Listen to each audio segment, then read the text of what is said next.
Hi guys, and welcome to Gentle History for Deep Sleep. Tonight we drift back into the early 1830s, into the vast trembling silence of the Rocky Mountain frontier, where Yellowstone's winters don't just arrive, they take over everything you thought you knew about cold. You are standing in a world where the wind feels like it has weight, where every breath stings just a little deeper than the last, and where even the idea of warmth becomes something you have to earn. Out here, the mountains don't care about you, and honestly, you probably won't survive this without learning to think like the land itself. So, before you get comfortable, take a moment to like the video and subscribe, but only if you genuinely enjoy what I do here, and while you're at it. Drop a comment with your location and what time it is where you are right now, just to ground yourself before we drift too far into the past. Now, dim the lights. You arrive into this landscape not as a hero, not as an explorer with a polished map and a sense of certainty, but as something far more fragile, a single human presence against an enormous, indifferent winter. The air alone feels like it has been sharpened overnight. One of the most important mainstream historical facts about this era is that the 1830s mark the height of the Rocky Mountain fur trade, when American mountain men roamed these regions trapping beaver for the booming hat industry back east. That trade shaped everything you're about to witness, from survival routines to seasonal migrations. You take your first careful steps into Yellowstone's broader wilderness and immediately notice how sound behaves differently here. It doesn't echo so much as disappear. Snow absorbs everything. Even your own movements feel muted, as though the world is trying not to notice you. There's a faint crunch beneath your boots, and then nothing again. Just wind sliding through pine branches like distant breathing. Some of the men who first entered this terrain believe strange things to keep themselves steady. A quirky survival tidbit from frontier lore suggests that certain trappers rubbed rendered animal fat into their faces, not only for warmth, but because they believed it could confuse the cold, as if the winter itself could be tricked by scent alone. It didn't really work in any scientific sense, but it gave them something to focus on when frostbite crept too close. Ahead of you, the land rises and falls in slow, frozen waves. Yellowstone in this period is not yet a protected park or a mapped curiosity. It is raw, unnamed in the way that matters most, belonging more to wind and wildlife than to any human ambition. You might already feel it settling into you. That instinctive quietness people adopt when they realize nature is not performing for them. You move deeper, and the first traces of mountain men appear not as figures but as evidence. A half-buried fire ring, a broken strap of leather stiff with ice, a faded scrape in the snow where something heavy was dragged. These are not monuments. They are leftovers of survival.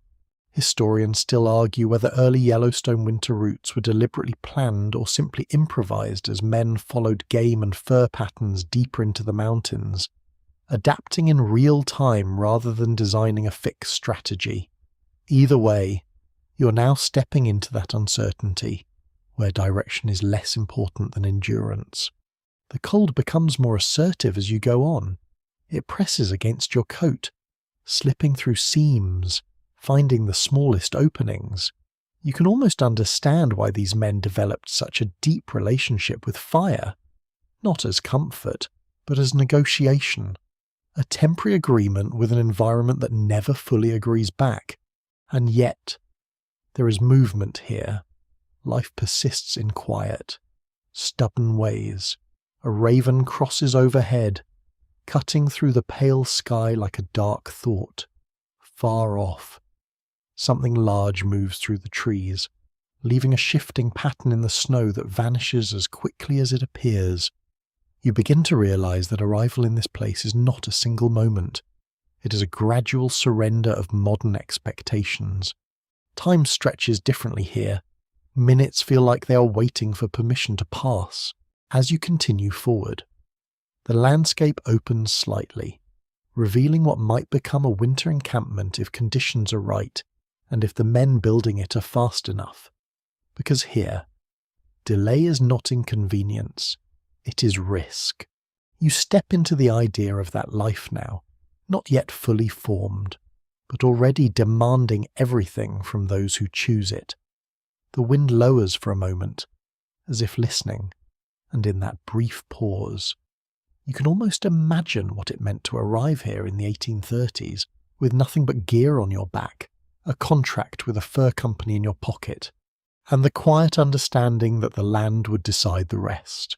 You keep moving through the frozen threshold of Yellowstone, and now the land begins to reveal the people who chose to live inside it rather than simply pass through.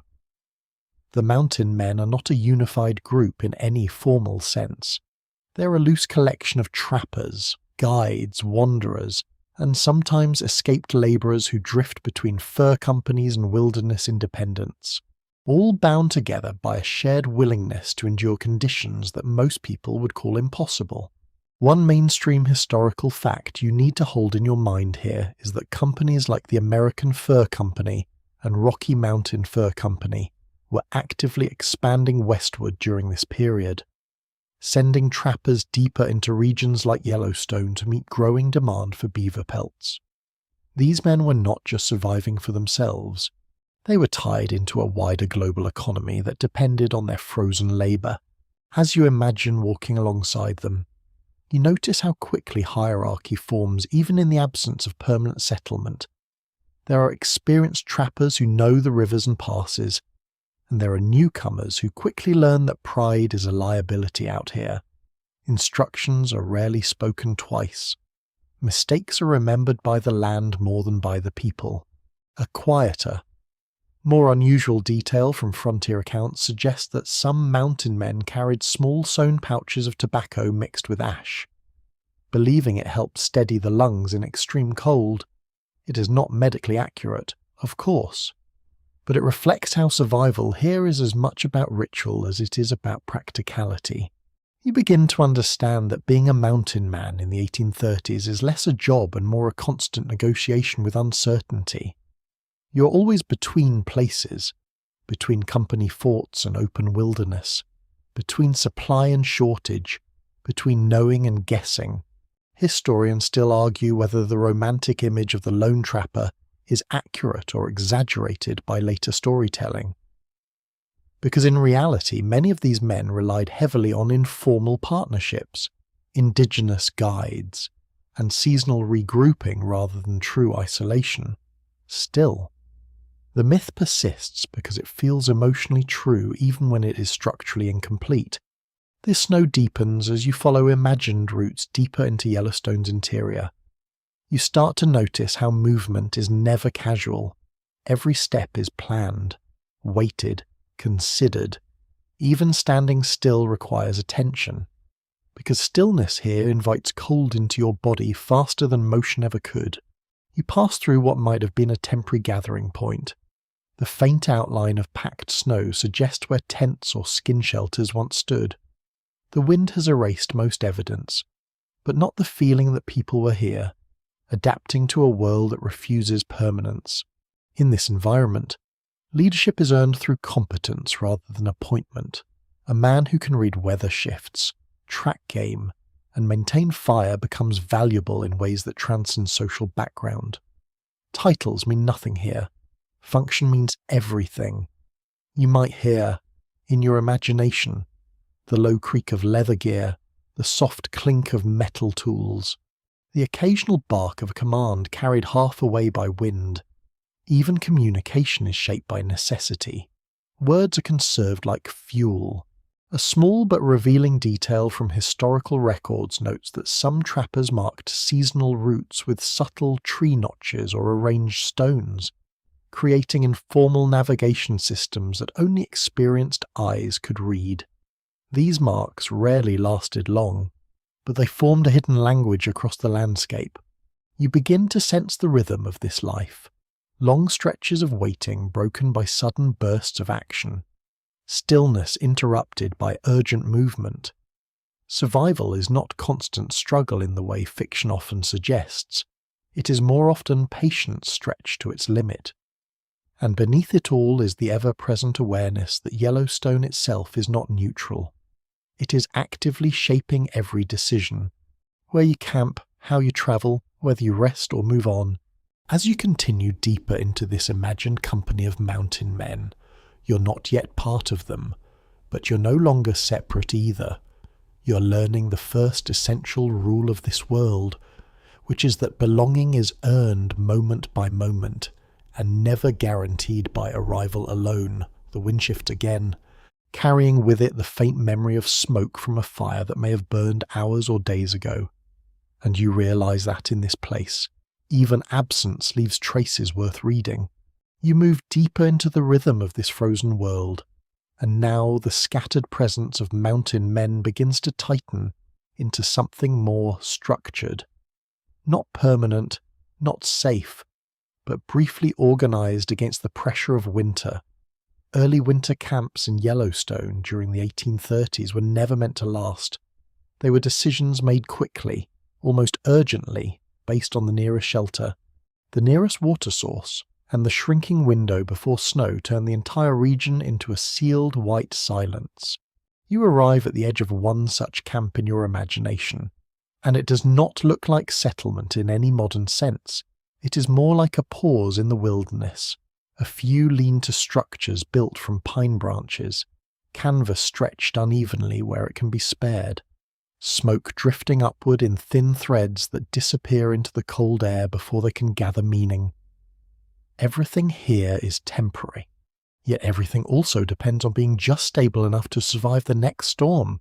One mainstream historical fact you need to hold here is that mountain men often followed seasonal circuits tied to river drainages and beaver populations, returning to known wintering areas where fuel, water access, and relative shelter made survival slightly more predictable.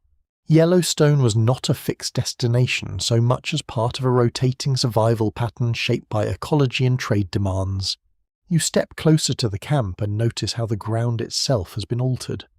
Snow is packed down in uneven pathways, forming crude corridors between sleeping areas, fire spots, and supply bundles. Nothing is neat. Everything is functional. Even the act of walking becomes a kind of negotiation with shared space. A quirky survival detail from frontier accounts suggests that some trappers believed placing green pine boughs under their sleeping hides would draw warmth upward from the earth.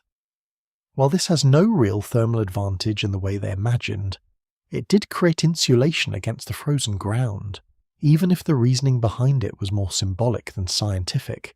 Inside the camp, movement is minimal but constant. Someone tends a fire with a focus that feels almost ritualistic. Another checks straps on a bundle of furs, shaking off snow that gathers too quickly to ignore. A third sits slightly apart, watching the tree line as if expecting the wilderness to step forward at any moment. You begin to understand that building shelter here is not a single task but a continuous process. Structures are never finished, they are only maintained. A wall that holds today may collapse tomorrow if the wind shifts. A roof that keeps snow out in the morning may sag under wet accumulation by nightfall. Historians still argue whether these early winter camps in regions like Yellowstone were primarily cooperative efforts or loosely coordinated individual shelters clustered for mutual benefit. Because accounts vary between descriptions of tight communal living and more scattered, independent setups that only appear unified from a distance. You watch as one of the men reinforces a shelter wall with additional branches. Each movement is deliberate, economical. No energy is wasted in a place like this. Waste is simply another form of risk. The cold here is not just weather, it is pressure. It presses into seams, into joints, into the pauses between actions. Even conversation seems to shrink under its weight. Words are spoken only when necessary, and often replaced by gesture or shared understanding. You notice how sound behaves inside the camp. The crack of firewood splitting carries farther than expected. The soft grunt of effort becomes part of the environment rather than interruption. Even silence feels layered, as if it has depth. A small but important detail from historical observation notes that some mountain men marked camp boundaries with subtle arrangements of stones or broken branches, not to defend territory in any formal sense, but to keep track of space in an environment where landmarks could vanish overnight under snowfall. As you stand here, you realise that the real challenge of these first winter camps is not construction, but timing. Everything depends on being fast enough before weather closes in. A delay of even a single day can mean arriving after the snow has already made building significantly harder. You feel the psychological shift that comes with this realization. Time is not neutral here. It is an active force working against comfort, against preparation, against certainty. Every decision carries the quiet awareness that winter is always advancing. Even when the sky appears still, the camp begins to feel less like a place and more like a fragile agreement between humans and environment. A temporary understanding that says survival is possible, but never guaranteed. And as you remain in this moment, you sense that these men are not simply living in Yellowstone, they're constantly adjusting to it, reshaping themselves in small ways to match its demands, even as the land reshapes them in return. You begin to feel the winter of Yellowstone in a way that goes beyond sight or sound. It becomes something physical, something that presses against your skin even when you imagine standing still beside the camp. The mountain men you have been walking alongside do not experience this climate as a backdrop. It is the main character of every day they survive.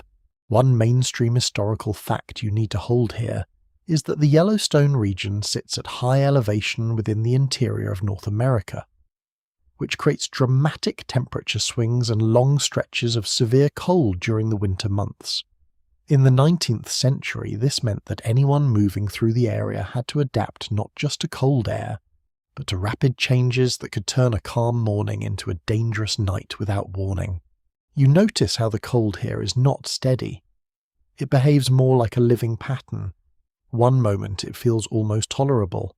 The next it sharpens until every breath feels like a careful decision. Your lungs begin to understand the air before your thoughts fully do. Each inhale carries a thin sting that reminds you this is not a place for comfort.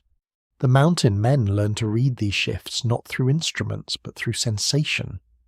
The way birds stopped calling. The way smoke from a fire dropped closer to the ground instead of rising freely. The way silence seemed to arrive earlier in the afternoon than expected. A quirky tidbit from frontier survival stories suggests that some trappers believed chewing small pieces of frozen fat helped numb the mouth and throat enough to make breathing in extreme cold feel easier. While there is no real physiological benefit to this practice, it reflects how deeply these men experimented with their own limits just to keep functioning in such conditions. You continue forward in imagination. And now you start to notice how snow in this environment is not just falling material. It becomes structure. It builds layers that reshape the ground beneath it, covering uneven terrain and hiding dangers that would otherwise be visible. A shallow dip in the earth can become a trap once it disappears under white silence. Cold air settles differently at various heights, and the men who lived here understood this instinctively. Lower ground often held denser cold pockets, while higher ridges were exposed to stronger wind. Choosing where to rest or travel was not about comfort. It was about physics learned through suffering. Scholars still debate whether early mountain men fully understood the long-term survival risks of prolonged exposure in such high-altitude winter environments, or whether they simply adapted in short bursts, relying on endurance and luck rather than any consistent environmental strategy. The evidence suggests a mix of both awareness and improvisation. You imagine standing beside a frozen river, listening to the subtle sound of ice adjusting itself. It is not silent. It is full of tiny internal movements, cracks that do not yet break the surface, tension held in suspended form. The men here would learn to trust or avoid such sounds depending on experience, because listening could be the difference between safe passage and sudden collapse. Breathing becomes something you monitor without thinking. Too fast and you waste warmth. Too slow and your body feels the cold more deeply. Even stillness requires effort, as if the environment punishes any form of inefficiency. Another lesser-known survival detail from the era describes how some trappers line their clothing with layers of animal hide still containing short fur, believing that leaving the inner surface slightly rough helped trap warmth more effectively. While this method did offer some insulation, it also increased weight and stiffness, making movement more difficult during long travel. You begin to understand that in this world, comfort is not the goal, stability is, and stability is always temporary. The sky above Yellowstone in winter often appears close enough to touch, yet it offers no warmth. Light reflects endlessly off snow-covered ground, creating a brightness that can be disorienting after long exposure. It is not darkness that threatens you here. It is overwhelming clarity. The men moving through this landscape develop a kind of quiet discipline. They do not rush unless necessary. They conserve energy in posture as much as in action. Even conversation becomes measured, as if speaking too much could somehow release warmth that cannot be recovered. You notice how your imagined footsteps become heavier. Each step presses into snow that does not easily give way. The resistance slows everything, forcing patience into motion. Travel is no longer about distance. It is about endurance per unit of movement. The wind shifts again, and with it comes a reminder that nothing in this place remains stable for long. Tracks disappear quickly. Landmarks lose definition. Even memory of direction begins to feel unreliable. Scholars still debate whether this constant sensory pressure shaped not only survival techniques, but also the psychological profiles of mountain men, possibly contributing to their reputation for independence and detachment from settled society. Living under such conditions may have altered how time and attachment were experienced. You start to feel how winter here compresses life into essentials: heat, food, shelter, movement. Everything else becomes secondary. Even thought becomes simplified under pressure. And yet, within this harsh system, there is rhythm. The mountain men learn that survival is not a single act of resistance. It is a continuous adjustment, a series of small decisions that accumulate into another day of life. As you remain here in this cold, you realize that Yellowstone does not simply challenge the body. It reshapes perception itself. It teaches those who endure it to interpret the world through constraint, through scarcity, and through the quiet understanding that every form of warmth must be protected as if it might vanish at any moment. You move forward into the deeper machinery of survival here, and suddenly the landscape stops feeling like empty wilderness and starts feeling like an economy in motion. Every frozen river, every quiet bend in the valley, every stand of trees carries a hidden purpose that most modern eyes would miss. This is where the beaver trapping world begins to take full shape around you, not as a concept, but as a constant pressure guiding every decision these mountain men make. One mainstream historical fact you need to anchor yourself to is that the beaver pelt trade during the early 19th century was one of the most important economic drivers of Western expansion in North America. Demand for beaver felt hats in eastern cities and European markets meant that these remote, icy regions became active production zones connected to global commerce.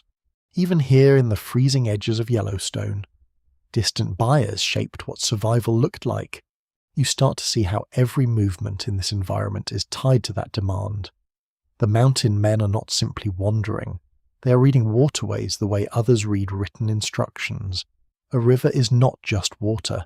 It is a route, a habitat, and a potential income stream all at once. The presence of beaver lodges transforms the land into something that can be measured in effort and reward. The cold air feels even sharper now that you understand what drives these men forward into it. They're not only enduring winter, they're working inside it. Their hands, numb and cracked, set traps beneath ice edges where beaver trails slip in and out of water. Every action requires patience, because rushing would ruin both the catch and the chance. A quirky tidbit from frontier survival memory suggests that some trappers once believed that hanging beaver castor glands near camp would attract more beaver activity in nearby streams. While there is no real evidence that this had any effect on animal behavior at a distance, it shows how scent and superstition blended into practical field knowledge in ways that are difficult to separate. You imagine crouching near a half-frozen river edge, the sound of water muted beneath a thick layer of ice. The world here is divided into visible surface and hidden movement. Underneath the ice, life continues in narrow channels, almost invisible, almost secret. Above it, humans wait and interpret signs. The work is repetitive but never simple. Setting traps requires finding the precise places where beaver travel between feeding areas and shelter. These routes are not obvious at first glance. They are learned through observation, through patience, through reading subtle disturbances in the water surface that most people would never notice. Historians still argue whether the intensity of beaver trapping in regions like Yellowstone was sustainable even in its early stages, or whether the rapid expansion of the fur economy already contained the seeds of its own decline. Some accounts suggest abundance, while others point to quickly diminishing returns in heavily trapped areas. You begin to notice how the environment reacts to this pressure, not in a conscious way, but in patterns of scarcity and relocation. Animals shift their behavior. Waterways become quieter in certain stretches. The men adapt by moving further, always further, following signs that grow fainter over time. The cold is still constant, but now it feels layered with purpose. Every hour spent outside carries the weight of expectation, if a trap is empty. That time feels lost in a way that is difficult to recover, if it is full. The reward is immediate but fragile, because it must be protected from scavengers, from weather, and from decay. A lesser-known detail from historical trapping accounts describes how some mountain men use simple wooden markers placed near trap lines to remember productive sites during long winter stretches when memory alone could not be trusted. These markers were not formal systems, they were improvisations, shaped by necessity and repeated hardship. You move through this imagined landscape and begin to understand how knowledge itself becomes a survival tool. Knowing where to set a trap is as valuable as physical strength. Knowing when to abandon a line is just as important as knowing when to pursue it. Scholars still debate whether the mountain men developed a structured ecological understanding of beaver populations, or whether they simply followed immediate visual cues without long-term awareness of population cycles. The truth likely sits somewhere between instinct and emerging observation, shaped by experience rather than formal science. You can almost feel the rhythm of this work settling into your awareness. Travel, set, wait, return, collect, move again. It is not a straight path. It is a loop that repeats across frozen landscapes, with each cycle slightly altered by weather and luck. The rivers themselves become characters in this system. Some are generous, offering steady returns. Others are deceptive, appearing promising but yielding little. Over time, the men learn which waters are worth their energy and which are best left alone. You notice how silence dominates these working moments. There is little need for conversation when tasks are understood. Even companionship here is often wordless, expressed through shared timing and coordinated movement rather than speech. The snow continues to reshape everything. A line of traps can disappear overnight under fresh accumulation, forcing careful reorientation. What was clear yesterday becomes uncertain today. This constant erasure demands a mind that can accept impermanence without hesitation, and yet, despite the hardship, there is a strange clarity in this way of living. Every action has consequence. Every decision has immediate feedback. There is no delay between effort and result, only the unpredictable interference of nature itself. As you remain with these mountain men in imagination, following their early winter trapping routes. You begin to see that the beaver economy is not just about animals or profit. It is about translating a living landscape into a system that can be survived. One cold decision at a time, the river flows quietly beneath its ice, carrying on as it always has, while above it, human effort continues to press into its edges, searching for balance between demand and endurance. You leave the slow rhythm of trapping behind for a moment, and now the focus shifts to something far more immediate and physical: shelter. Not the idea of shelter, but the constant, exhausting act of building it, repairing it, and convincing yourself it will hold through another night of weather that does not care what you have constructed. One mainstream historical fact you need to carry into this section is that mountain men in the early 19th century rarely had access to permanent structures in regions like Yellowstone, so they relied heavily on temporary camps made from locally sourced timber, hides, and earth, designed to be assembled quickly and abandoned just as fast when resources moved or weather shifted. You begin to see how shelter here is less a structure and more a strategy. The men do not build homes in the way settled societies do. They build resistance points against wind, snow, and cold, knowing those defences will be tested every single night. The forest becomes a supply field. Trees are not scenery, they're insulation waiting to be cut. Branches are stripped, stacked, leaned into crude frames. The sound of chopping wood is not rhythmic or peaceful, it is urgent, each strike carrying the pressure of approaching weather. A quirky tidbit from frontier survival accounts suggests that some trappers believe sleeping with their boots slightly elevated on logs or packs helped draw cold away from the body during the night. While there is no scientific basis for this belief, it did reflect a growing awareness that ground contact was one of the fastest ways to lose body heat. You can imagine the construction process now, hands moving quickly despite numbness, breath visible in short bursts, tools slipping slightly as fingers lose precision. Every mistake costs time, and time here is measured in temperature drop. Shelter frames rise slowly, not symmetrical, not elegant, but functional in the most basic sense. Branches lean together under tension, held in place by rope, leather strips, and whatever bindings can be spared. Snow is not an enemy to be blocked entirely. It is something to be redirected, managed, reduced. Historians still argue whether these early mountain shelters represented true innovation under extreme conditions, or whether they were simply adaptations of indigenous construction techniques that mountain men observed and modified over time during their travels. Inside these crude structures, space is minimal, there is no wasted volume. Everything is compressed for efficiency. Sleeping areas, storage, and fire placement all exist within tight proximity, because warmth cannot be allowed to drift away. You notice how fire becomes the heart of every shelter. Not metaphorically, but physically. Everything is arranged around it.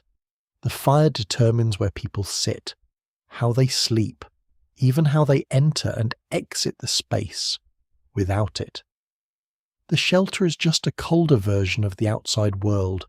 Another lesser-known survival detail describes how some mountain men lined interior shelter walls with animal hides still retaining fur, facing inward, to trap radiant heat and reduce wind penetration.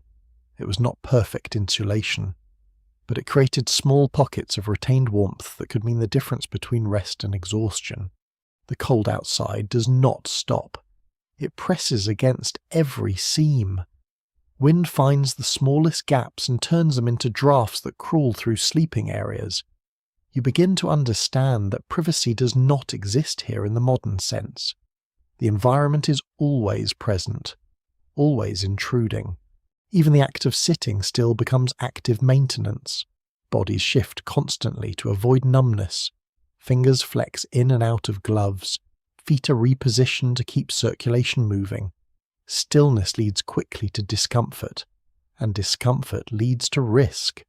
Scholars still debate whether the psychological strain of constant shelter maintenance contributed more to mountain men abandoning seasonal camps than the actual scarcity of resources, because the effort required just to maintain livable conditions may have been as draining as the physical labour itself. You imagine a night inside one of these shelters, the fire burning low, carefully rationed, shadows moving across uneven walls, the sound of wind pressing against branches like something testing the limits of construction. Sleep is not a surrender, it is a brief pause between maintenance cycles. Outside, snow begins to accumulate again, reshaping the edges of everything built. What was cleared earlier in the day slowly disappears. The boundary between shelter and wilderness becomes thinner with every passing hour. There is no moment where the shelter feels complete, only moments where it feels sufficient for now. You start to realize how deeply this constant building shapes the mindset of the men who live here. Nothing is permanent, everything is provisional, even safety is temporary. And yet, within this instability, there is a strange discipline forming, a shared understanding that survival depends not on perfection, but on responsiveness. You adjust, you repair, you adapt again. As you remain in this imagined winter camp, watching structures take shape and then immediately face pressure from the environment, you begin to see that shelter in Yellowstone is not an escape from nature. It is an ongoing negotiation with it, written in wood, snow, and breath. The wind continues its slow, patient testing of every wall, and the mountain men continue their quiet work of answering it, one adjustment at a time. You move deeper into the daily reality of survival, and now the focus tightens onto something that seems simple at first glance, but quickly reveals itself as one of the most decisive factors in whether a person lasts through a Yellowstone winter. Clothing, not fashion, not identity, but the thin and constantly failing barrier between human skin and air that feels almost sharpened by the altitude and the wind. One mainstream historical fact you need to hold here is that mountain men in the early 19th century relied heavily on buckskin garments made from deer hides, often layered with additional animal furs depending on availability, because manufactured textiles were rare in remote regions and did not perform well once damp or frozen in sustained winter travel. You imagine what it feels like to wear these layers day after day. Nothing fits perfectly. Everything stiffens in the cold. Movement becomes slightly heavier, as if your own body is negotiating with each step. The clothing does not so much protect you as delay the cold from reaching you all at once. The smell is something you cannot ignore either. Smoke from constant fire seeps into fabric. Animal oils used for preservation blend with sweat and frost. Nothing ever fully dries. Even after rest, garments remain slightly damp, holding on to the memory of every storm you have already survived. A quirky tidbit from frontier survival accounts suggests that some trappers believed rubbing small amounts of rendered fat onto the inside of their gloves helped maintain finger flexibility in extreme cold.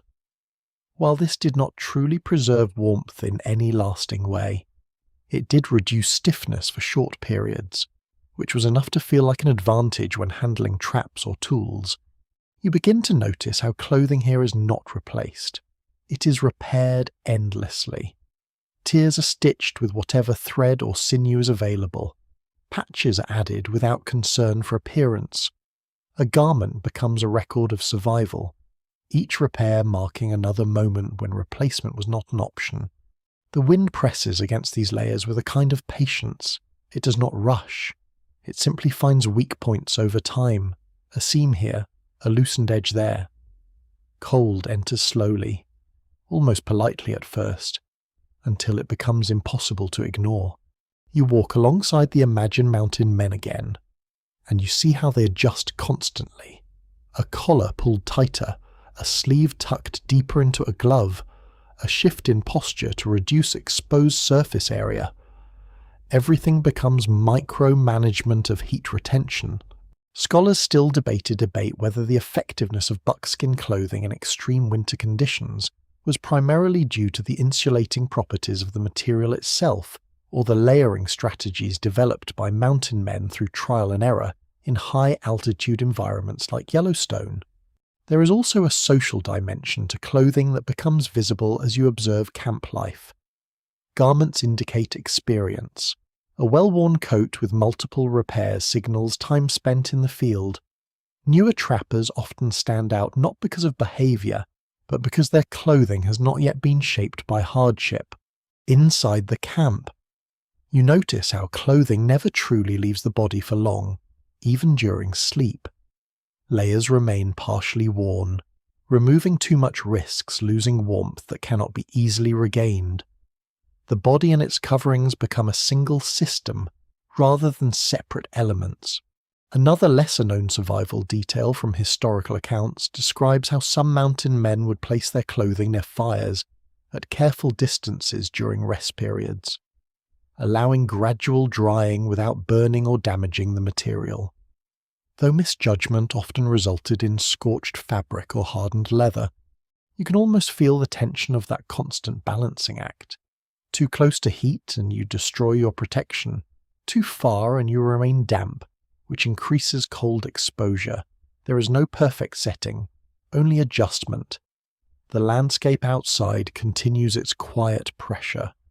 Snow gathers on shoulders and sleeves. Ice forms at edges of fabric where moisture meets freezing air. Even breath contributes to the changing condition of clothing, leaving faint frost patterns near collars and scarves. Historians still argue whether the physical endurance required to maintain effective clothing systems in such environments contributed significantly to the reputation of mountain men as unusually resilient individuals, or whether that reputation was later amplified through storytelling traditions that emphasized toughness over routine labor. You begin to understand that clothing here is not passive. It is active. It demands attention. It participates in survival as much as fire or shelter or food. Every morning begins with checking what the night has done to your layers. Every evening ends with adjusting them again. Nothing is static. Nothing is final. Even the sound of fabric matters in this environment. The stiff rustle of frozen leather. The soft scrape of layers shifting against each other. These small noises become part of the soundscape of survival. As familiar as wind or distant animal calls, you notice how gloves are treated almost like separate lives.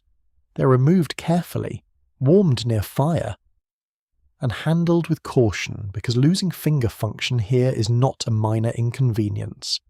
It is a serious limitation that can affect every other survival task.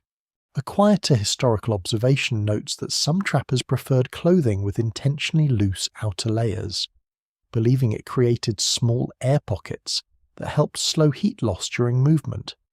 While not formally understood in scientific terms at the time, this principle does provide some insulation benefit. As you remain in this world, you start to feel how clothing shapes behavior itself. Movements become more deliberate.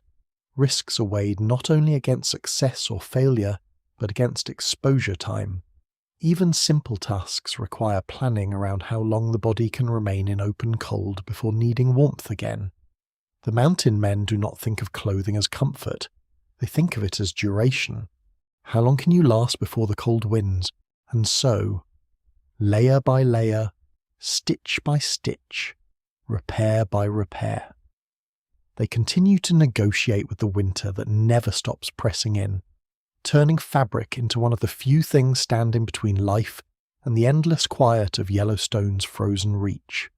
You notice something subtle now, something that quietly changes the entire shape of survival out here. It is not the shelter, not the clothing, not even the trapping lines stretching through frozen rivers. It is the fire itself, and the constant attention it demands. In this world, fire is not a comfort waiting at the end of a hard day. It is a responsibility that never stops asking to be maintained. One mainstream historical fact you need to ground yourself in is that open wood fires, were the primary source of heat. Cooking and tool maintenance for mountain men in the early 1800s, especially in remote regions like Yellowstone, where no permanent infrastructure existed and every spark had to be created through friction, flint, or preserved embers carried from earlier camps. You begin to understand what that means in practice. Fire is not something you simply start and forget. It is something you negotiate with constantly. You feed it, protect it from wind, shield it from snow, and watch it as carefully as you would watch a sleeping animal that could disappear if you blink at the wrong moment. The process of making fire here is slow. Even when experienced hands are involved, sparks must be coaxed rather than demanded. Tinder must be kept dry in conditions where dryness feels almost imaginary. Even the smallest failure in preparation can mean starting over in wind that seems determined to erase your effort before it begins. You imagine kneeling in the snow, hands working carefully through cold, resistant motions, gathering small fragments of bark, dried grass, and anything that might catch a spark. Breath rises in front of your face, briefly obscuring your vision before dissolving into the air. Every movement feels slightly heavier than it should, as if the cold is trying to delay you. A quirky tidbit from frontier survival memory suggests that some trappers believed blowing gently on a nearly lit ember in a circular motion, rather than directly helped encourage it to grow faster. While this has no real effect beyond airflow control, it became a repeated habit for many, almost like a ritual of patience rather than a scientific technique. The fire, once established, becomes the center of everything, not just physically, but mentally. It draws attention the way a heartbeat draws awareness. Around it, tasks are organized. Around it, decisions are made. Even silence feels different when firelight is present, as if the darkness itself is being held at a distance. You start to notice how fire influences time. Without it, evening arrives quickly and harshly. With it, hours stretch into something softer, more manageable. People gather closer not because they are social, but because warmth is limited and must be shared in proximity. The mountain men learn early that fire must be protected from weather as much as from neglect. Wind can steal heat faster than fuel can provide it. Snow can suffocate a flame in moments if it is not carefully cleared. Even rain or melting ice introduces moisture that turns fuel into a slow struggle rather than a steady burn. Academic historians continue to dispute whether the fire-making techniques used by mountain men in regions like Yellowstone were primarily inherited from earlier indigenous practices or developed independently through repeated trial and error under extreme conditions. What is clear is that survival depended on rapid adaptation regardless of origin. You can almost feel the pressure of this responsibility as you remain in the imagined camp. Someone is always watching the fire, even during rest. Attention does not fully leave it. It is checked, adjusted, and fed in intervals that become second nature over time. The sound of fire here is not background noise, it is active communication. The soft crack of drying wood, the occasional hiss of moisture escaping sap, the low shifting rhythm that tells you whether it is stable or weakening. These sounds become as important as visual cues. You realize that fire is also a form of time management. Fuel must be rationed across the night. Too much early consumption leaves nothing for the coldest hours before dawn. Too little creates risk of losing warmth at precisely the wrong moment. Balance is everything. Another lesser-known survival detail from historical accounts describes how some mountain men preferred certain resin-rich woods because they burned longer and produced steadier heat, even though they were more difficult to ignite at the start. This trade-off between ignition difficulty and sustained warmth shaped many fire-building choices in the field. As you imagine sitting near one of these fires, you feel how it changes perception. Shadows stretch and shrink with every flicker. The world beyond the circle of light becomes uncertain again, as if the fire is not just revealing the immediate space, but also defining the limits of safety. Cold air still exists within reach of the fire. It does not disappear, it simply holds back, waiting. You can feel it pressing at the edges of warmth, testing boundaries, searching for moments when attention slips. The mountain men develop an instinct for maintaining fire under pressure. They learn to read wind shifts before they arrive. They learn how to position wood to prevent collapse. They learn how to rebuild quickly when conditions change without warning. Fire-making becomes less about creation and more about continuity. The initial spark is only the beginning. The real skill is keeping it alive through conditions that are actively working against it. You begin to understand how this shapes daily life. Tasks are timed around fire maintenance. Travel is planned with fuel availability in mind. Even rest is influenced by how long the fire can be expected to hold. Academic discussion continues regarding whether mastery of fire maintenance in such environments contributed significantly to the survival advantage of experienced mountain men over newcomers, or whether environmental familiarity played an even larger role than technical skill alone. The longer you stay in this imagined winter, the more fire begins to feel like a companion with limits rather than a tool. It demands attention in exchange for warmth. It offers survival in exchange for constant care, and as you remain beside it in this cold Yellowstone night, you start to realize that fire is not simply something the mountain men use. It is something they live in negotiation with, moment by moment, breath by breath, through every long winter hour. You move deeper into the quiet tension of survival. And now the firelight that once felt like comfort begins to reveal something more fragile underneath everything these mountain men rely on. Food, not abundance, not variety, but the constant awareness that everything eaten here must first be earned, carried, preserved, or carefully hidden from decay in a world that refuses to keep anything stable for long. One widely recorded historical fact from this period is that mountain men operating in the Rocky Mountain regions during the early 1800s relied heavily on dried meat, often called jerky in later terminology, along with whatever fresh game could be obtained during successful hunts. Without reliable supply chains in Yellowstone winters, food security depended almost entirely on preparation during brief moments of access to abundance. You begin to feel how different hunger is in this environment. It is not an emergency that arrives suddenly. It is a background condition that never fully leaves. Even when you have eaten, the cold reshapes that feeling quickly, as if warmth inside the body is something the landscape is constantly trying to draw back out again. The mountain men store food wherever they can create stability. Hides stretched above ground, bundles tied into tree cover, small caches buried beneath snow that is expected to remain cold enough to act as a temporary preservation system. Everything depends on temperature staying low enough to slow decay, but not so unstable that thaw and refreeze ruin the supply.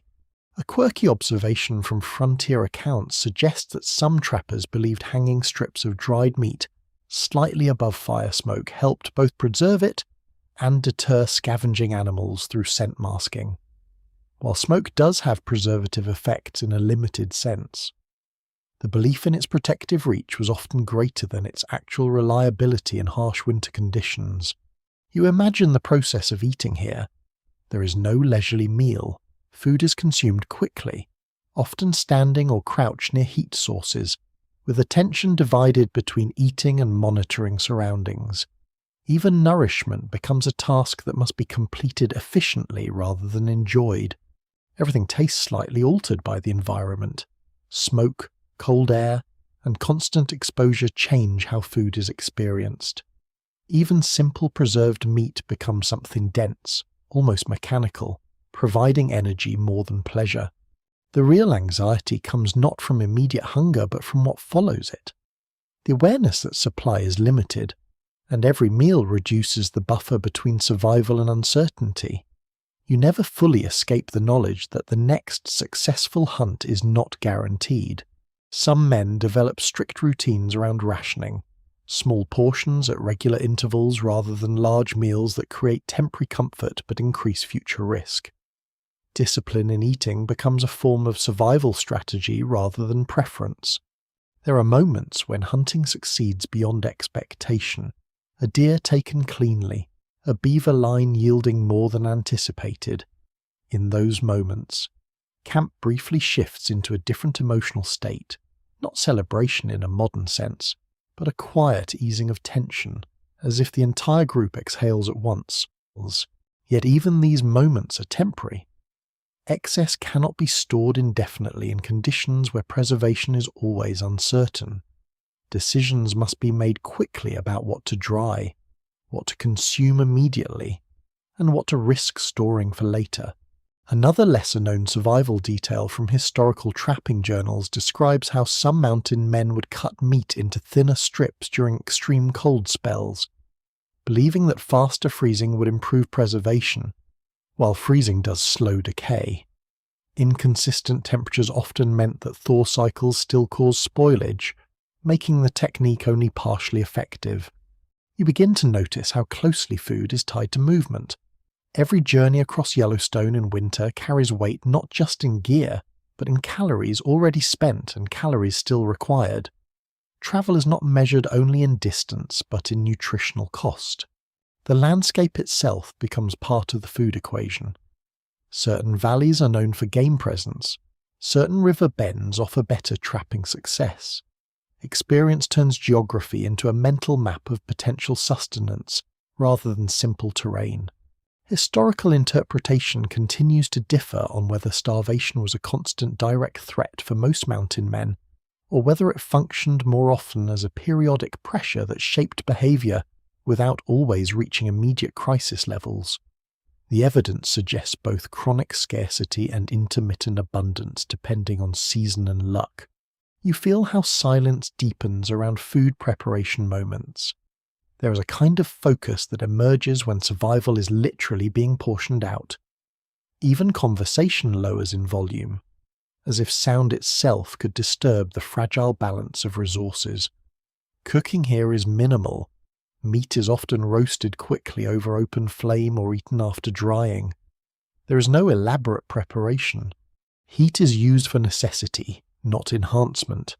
The goal is not enjoyment but efficiency and safety. Cold air affects everything it touches. Stored food becomes harder, denser, sometimes nearly frozen solid.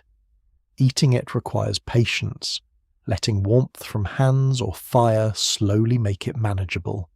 Even digestion feels influenced by the environment, as if the body is negotiating with external temperature. You start to realize that hunger in this place is not simply lack of food. It is uncertainty extended over time. It is not knowing whether tomorrow will provide enough. That uncertainty becomes part of daily awareness, quietly persistent in the background of every action. Some accounts from the era describe men waking during the night not from cold alone, but from instinctive concern over supplies, checking caches or mentally calculating remaining provisions even in half-sleep states, whether fully accurate or slightly exaggerated. These stories reflect how deeply food security shaped thought patterns. There is also a social dimension to food sharing, in small groups. Successful hunters often distributed portions according to need and contribution, reinforcing bonds that were essential for survival in isolated conditions. Food becomes currency of trust as much as nutrition. You can feel how this system shapes behavior over time. Careful observation replaces impulse. Waste becomes unacceptable not because of rule, but because of consequence. Every scrap of food represents time spent acquiring it under difficult conditions. And yet, despite all of this tension, eating remains one of the few moments where the body is briefly reminded of something like stability. Warmth enters, energy returns. For a short time, the cold feels slightly less dominant. As you remain in this imagined winter landscape, you begin to understand that food here is not just sustenance, it is planning, memory, risk, and restraint layered together in every decision. It is the quiet calculation that sits behind every step taken through Yellowstone's frozen expanse. You leave behind the steady logic of food storage and step into something more immediate, more physical, and far less forgiving. Hunting in Yellowstone during these deep winter stretches is not a pursuit you casually decide to join. It is something that reshapes your entire awareness of distance, silence, and patience until even your thoughts begin to move more carefully. One widely accepted historical fact from this period is that mountain men in the Rocky Mountain regions relied heavily on large game such as elk, deer, and occasionally bison during winter months, when deep snow made animal tracks easier to follow and food sources more concentrated around lower valleys and wind-swept ridges. Winter, paradoxically, improved visibility of movement even as it made travel more difficult. You move through this imagined landscape alongside them, and the first thing you notice is how sound disappears in layers. Snow does not just cover the ground, it absorbs hesitation. Every step becomes a decision that might echo through 100 invisible consequences. The men learn quickly that hunting here is not about speed, it is about reading what the land has already revealed. Tracks in the snow are not simple marks, they are stories written in intervals. A broken line of hoofprints suggests panic. A steady rhythm suggests calm movement. Depth indicates weight. Direction suggests intent. You begin to understand that tracking is less about following and more about interpreting a conversation between animal and environment. The cold sharpens everything. Even smell becomes faintly visible in your imagination. Carried in thin, unpredictable currents, breath must be controlled, not just for warmth, but to avoid revealing presence.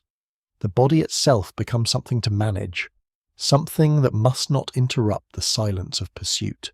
A quirky tidbit from frontier survival accounts suggests that some trappers believed chewing dried sage or pine resin could help mask human scent during hunts. While there is no strong biological basis for this effect, the practice reflects how closely observation of nature blended with improvisation in the field. You begin to see how hunting in this environment is rarely a single burst of action. It is hours of waiting, followed by minutes of movement, followed again by waiting so still that time itself feels suspended. The men do not chase animals in the way you might imagine. They position themselves within patterns of movement and wait for the world to pass through their chosen point.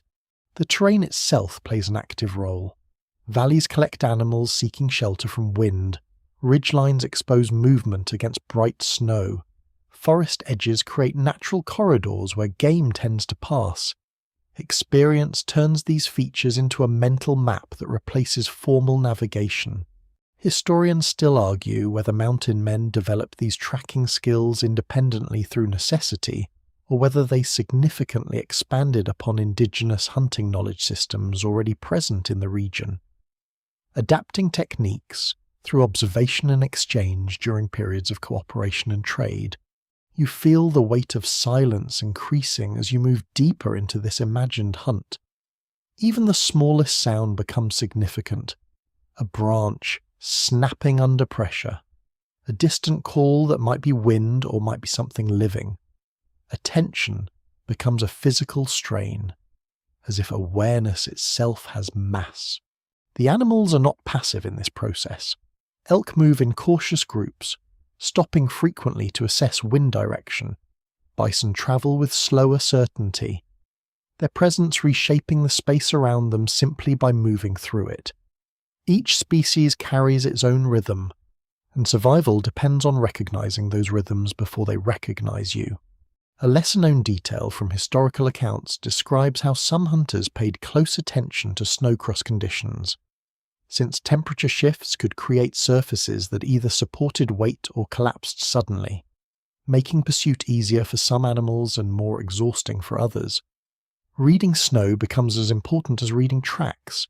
You begin to understand how exhausting this kind of movement is. Each step is measured, each pause is deliberate. The body is constantly balancing energy expenditure against the possibility of reward that may or may not come. Scholars still debate whether the success of mountain men in winter hunting was primarily due to advanced tracking knowledge or simply the increased vulnerability of animals during harsh seasonal conditions. When food scarcity and deep snow reduced their ability to evade predators effectively, there are moments in this imagined pursuit where everything narrows down to a single point of focus, a distant shape, a shift in movement, a decision that must be made without hesitation. Yet even then, success is never guaranteed. Wind can shift direction at the wrong moment. Snow can betray a footstep. Timing is everything and nothing at all. You also notice how restraint plays a role. Not every sighting leads to action. Energy is limited. Ammunition is precious. Even physical exhaustion must be calculated. The mountain men learn when not to act just as carefully as they learn when to move forward. Another subtle survival detail from frontier experience suggests that some hunters would briefly warm their hands against inner clothing layers before attempting a shot. Not for comfort alone, but to improve finger control in extreme cold. Small adjustments like this often determined accuracy in critical moments. The landscape continues to press inward. Snow muffles distance, making faraway objects appear closer than they are. Trees stand like silent markers that shift meaning depending on perspective. The world becomes a field of partial information, requiring constant correction through movement. You begin to feel how hunting in this environment is as much psychological as physical.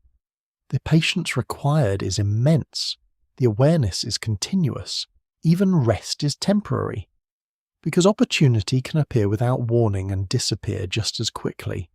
There is also a deeper emotional undercurrent here. Success means survival. Failure means returning empty into an environment that does not adjust for disappointment. This pressure shapes every decision, even when it is not consciously acknowledged. As you remain within this frozen pursuit, you start to understand that hunting in Yellowstone is not simply about taking life for food. It is about participating in a system where attention, endurance, and timing merge into a single continuous act of survival. And through the endless white silence, where every movement carries weight and every pause carries meaning, the mountain men continue forward, guided not by certainty, but by the careful reading of a world that never stops shifting beneath their feet. You move now into a different kind of survival story, one that does not begin with fire or food or shelter, but with people meeting people in a landscape that refuses to belong to anyone fully. The winter has not changed, but your understanding of it starts to widen. You're no longer only observing mountain men trying to endure Yellowstone. You are now watching how their survival is quietly shaped, supported, and sometimes complicated by the indigenous nations whose knowledge of this land runs far deeper than any newcomer could imagine. One widely accepted historical fact from this period is that indigenous peoples such as the Shoshone, Crew, and Nez Perce had already developed extensive seasonal movement patterns and ecological knowledge of the greater Yellowstone region, long before fur trapping expansion increased outsider presence in the early 1800s. Their understanding of animal behavior, weather shifts, and terrain was built through generations of lived experience rather than short-term exploration. You begin to see how this knowledge becomes something the mountain men cannot ignore. In the silence of winter, where guesswork can easily turn into danger, information becomes the most valuable resource of all, a safe pass through mountains, a valley where wind is less severe, a river crossing that does not collapse under early ice. These are not discoveries made alone. They are often learned through contact, exchange, and observation.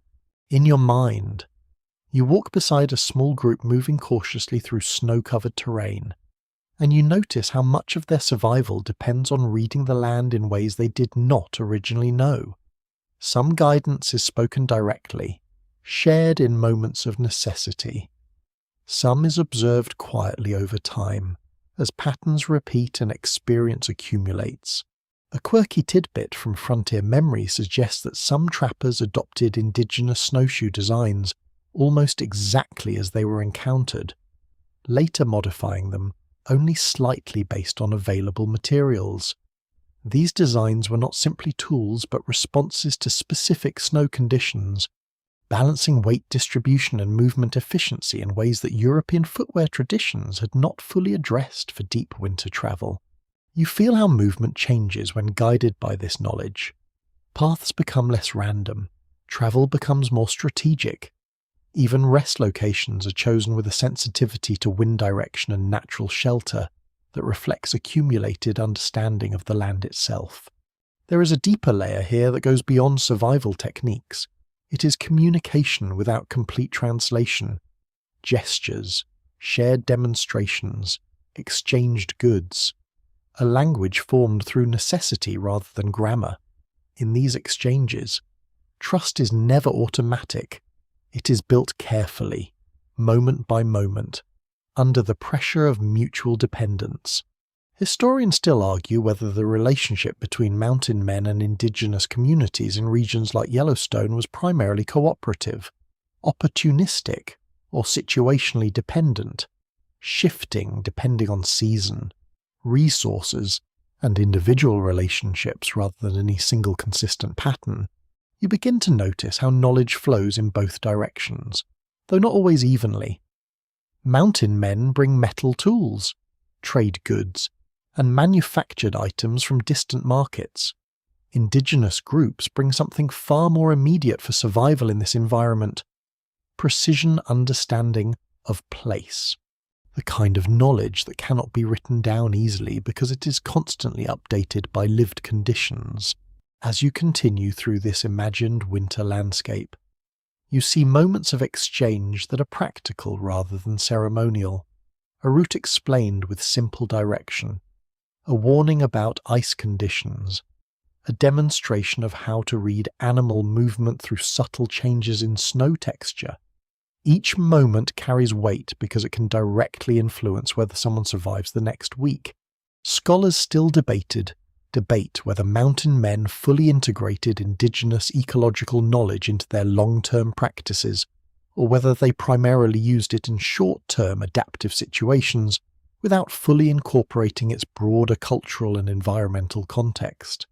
The evidence suggests a mixture of reliance and selective adoption, rather than complete integration. You also begin to sense the complexity of presence itself in this land. Yellowstone is not empty. It never was.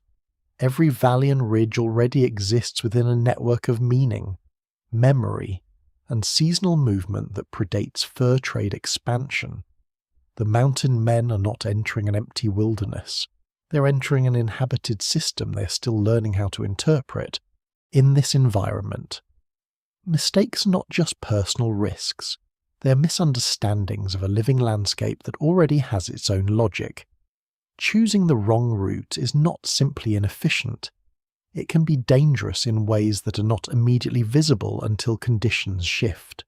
Another lesser-known detail from historical accounts describes how some trappers learned to interpret animal movement patterns more effectively after observing indigenous tracking methods, especially the way subtle disturbances in snow could indicate direction changes long after footprints had partially filled or softened under wind. You start to feel how respect develops slowly in these conditions, not always formal respect, but practical recognition. When someone consistently demonstrates knowledge that keeps others alive, that knowledge becomes valuable regardless of origin. The winter air around you feels heavier now, not because it has changed, but because your awareness of what is contained within it has expanded. This is no longer just cold space. It is a landscape of shared survival intelligence, layered with different ways of knowing. There are moments of tension too, unspoken and subtle, where cooperation exists alongside competition for resources. Trade is never entirely separate from strategy. Assistance is never entirely separate from calculation. Survival conditions make every interaction multi-layered. You notice how trust is often situational. It appears in specific contexts, such as guiding through difficult terrain, and then recedes when priorities shift. This fluidity is part of what makes survival possible in such a demanding environment. A quieter observation from frontier narratives suggests that some mountain men adapted indigenous timing practices for seasonal movement, learning when to travel and when to remain stationary based on environmental cues rather than rigid schedules. This flexibility often made the difference between safe passage and unnecessary exposure. As you remain in this imagined space, you begin to understand that survival here is not just individual endurance. It is a network of knowledge exchanges that exist in motion, constantly adjusting as conditions change. Even silence between groups carries meaning. It is not absence of communication. It is a form of awareness, a recognition that not everything needs to be spoken to be understood. The snow continues to fall in your mind, soft and unending. But now it feels less like emptiness and more like continuity, layers of knowledge, experience, and adaptation settling across the same ground from different directions. And as you move forward through this winter world, you begin to see that survival in Yellowstone was never a solitary invention. It was shaped through contact, observation, adaptation, and the quiet exchange of understanding between people who read the same cold land in different but overlapping ways. You leave behind the human exchanges and knowledge sharing, and the winter landscape tightens again around pure geography. No voices, no negotiations, no trade logic guiding your path forward now. Only terrain, only ice, only the quiet, dangerous certainty that every step across Yellowstone's frozen rivers might be either routine or disastrous, depending on details you cannot always see. One widely documented historical fact from this era is that river crossings were essential to movement through the Rocky Mountain region, and during winter months these waterways often became both highways and hazards at the same time, with frozen surfaces providing access while hiding unpredictable structural weaknesses beneath layers of snow and ice. You approach one of these crossings in your mind, and the first thing you notice is how deceptive stillness can be. A river that looks like solid ground is still a living system underneath. Water continues to move, even when the surface tries to convince you otherwise. That contradiction is where danger lives. The mountain men learn to test ice not with certainty but with gradual pressure. A cautious step, a pause, listening not just with ears but with attention spread through the body. Every crack is information, every dull resistance is data. Even hesitation becomes part of the decision-making process. A quirky survival tidbit from frontier accounts suggests that some trappers would briefly throw small stones ahead onto ice surfaces before committing to a crossing, using sound differences to judge thickness variations. While this method is not foolproof, it reflects a practical attempt to extend perception beyond immediate reach. You can almost feel the tension in this moment. The river is not simply an obstacle. It is a threshold between two versions of the landscape. One side might be stable enough for travel, the other might collapse without warning, and the difference is often invisible until it is too late. Snow accumulation on riverbanks creates additional confusion. It smooths edges, hides drop-offs, and blends solid ground into uncertain surfaces. What looks like continuity is actually fragmentation waiting to reveal itself under weight. Historians still argue whether winter river crossings in regions like Yellowstone were primarily determined by accumulated local knowledge, or whether they were often improvised decisions made under pressure when alternative routes became too time-consuming or dangerous due to weather conditions. You imagine the mountain men spreading out slightly as they approach the crossing, each person acting as both traveller and tester. There is no formal leader in this moment. Leadership is distributed through caution, through experience, through willingness to take responsibility for each step forward. The soundscape changes here. Wind behaves differently over open ice. It moves without obstruction, creating long, uninterrupted flows that can mask subtle noises beneath them. Even hearing becomes less reliable. Another lesser-known detail from historical observation describes how some experienced trappers would wait for coldest parts of the day before attempting crossings, believing that lower temperatures stabilized ice surfaces. While this often increased surface hardness, it did not guarantee safety, especially where currents weakened structural integrity from below. You begin to understand how judgment replaces certainty. There are no absolute answers here, only probabilities interpreted in real time. Each crossing is a negotiation between urgency and patience. The weight of equipment matters more than usual. Every additional pound becomes a variable in structural stability. Even the distribution of that weight changes risk. Movement is adjusted accordingly, with careful attention to spacing and timing between individuals. Scholars still debate whether repeated exposure to such high-risk environmental decision-making influence long-term behavioral traits among mountain men, possibly reinforcing tendencies toward caution, observation, and adaptive thinking that later became associated with frontier survival culture. As you continue across this imagined frozen river, you feel how perception narrows. The world becomes smaller, focused only on immediate contact between foot and surface. Everything else fades into background awareness. A sudden shift in snow texture can signal hidden weakness. A faint hollow sound under pressure can indicate air pockets. Even visual differences in frost patterns become meaningful clues. The body learns to interpret these signals almost unconsciously over time.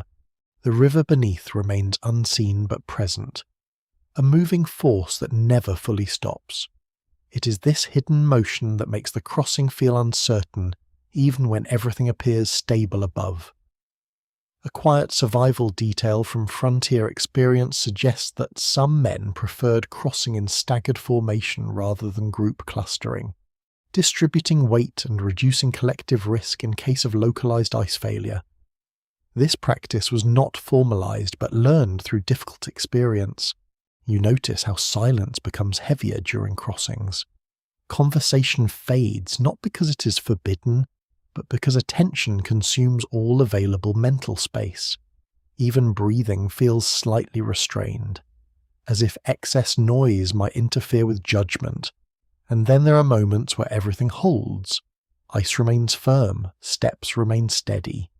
Progress continues without interruption. These moments feel almost deceptive in their calmness, as if the landscape is allowing passage only temporarily. You begin to realize that rivers in Yellowstone are not just physical barriers, they are tests of interpretation. They ask whether perception is accurate enough to guide survival, as you reach the far side in imagination. The relief is not loud or dramatic, it is quiet, almost subdued. Because even success does not erase the knowledge that every crossing will need to be assessed again next time, under different conditions. The land behind you remains unchanged. The river continues its hidden movement beneath ice, and forward.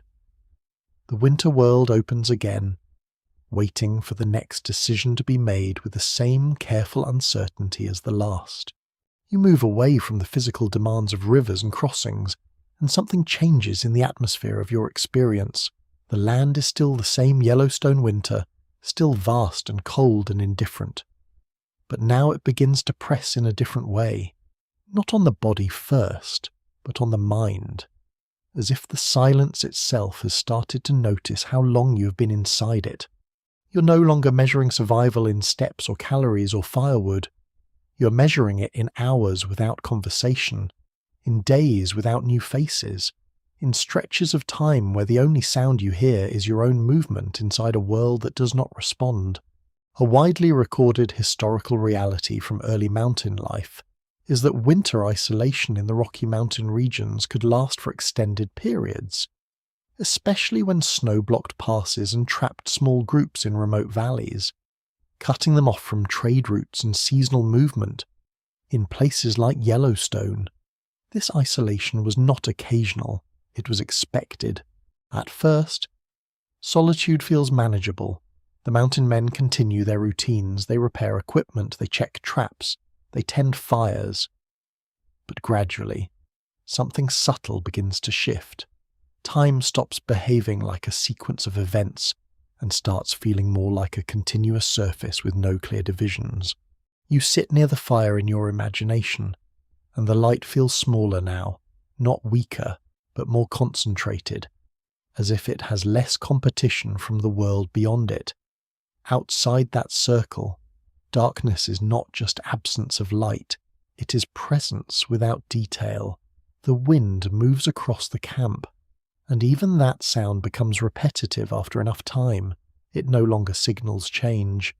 It becomes part of the background, like breathing you're no longer aware of until you focus on it again.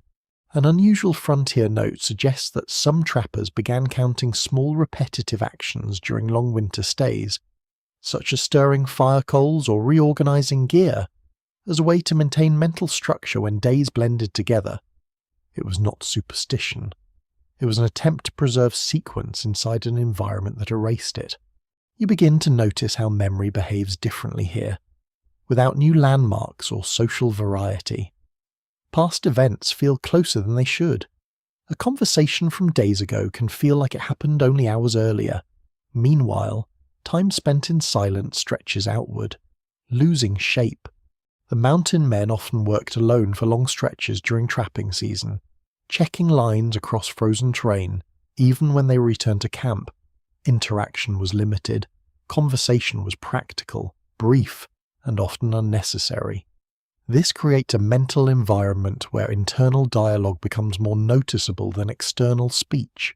Many historians continue to discuss whether prolonged winter isolation in high mountain regions contributed to altered perceptions of time and memory among frontier trappers, or whether later storytelling traditions exaggerated these effects to emphasize the psychological intensity of wilderness life. You start to feel that question not as theory, but as atmosphere. The longer you remain in this imagined winter, the more the world seems to slow around perception rather than movement. Nothing rushes here. Nothing interrupts the internal pace that begins to form inside you.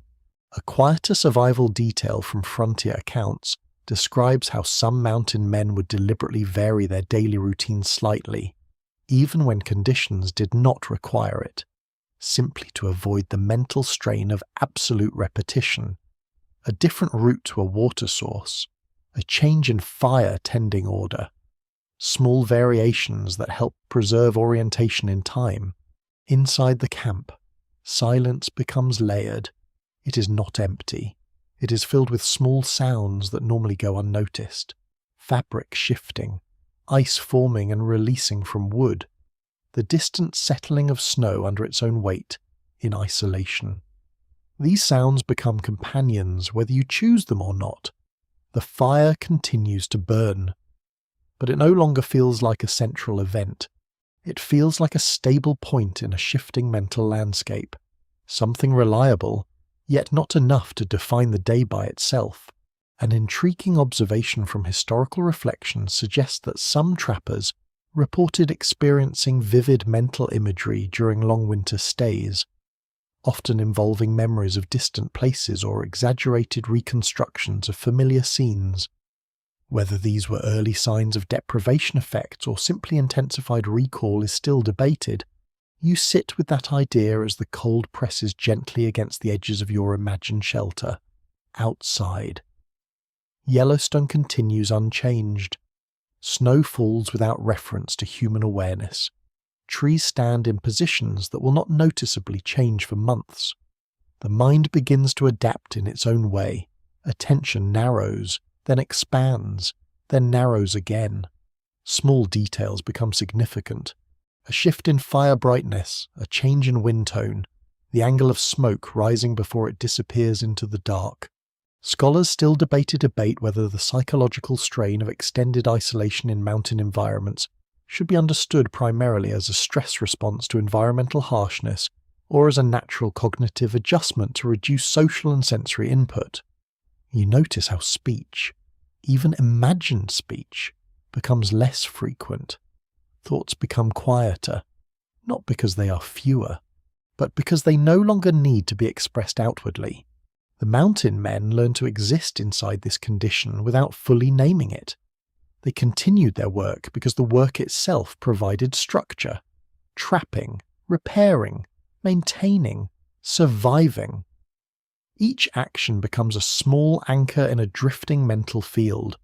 A lesser-known detail from frontier accounts describes how some individuals would mark passing days by simple environmental cues, such as candle length, woodpile reduction, or gradual changes in stored supplies, rather than relying on calendar awareness which became unreliable during long isolation.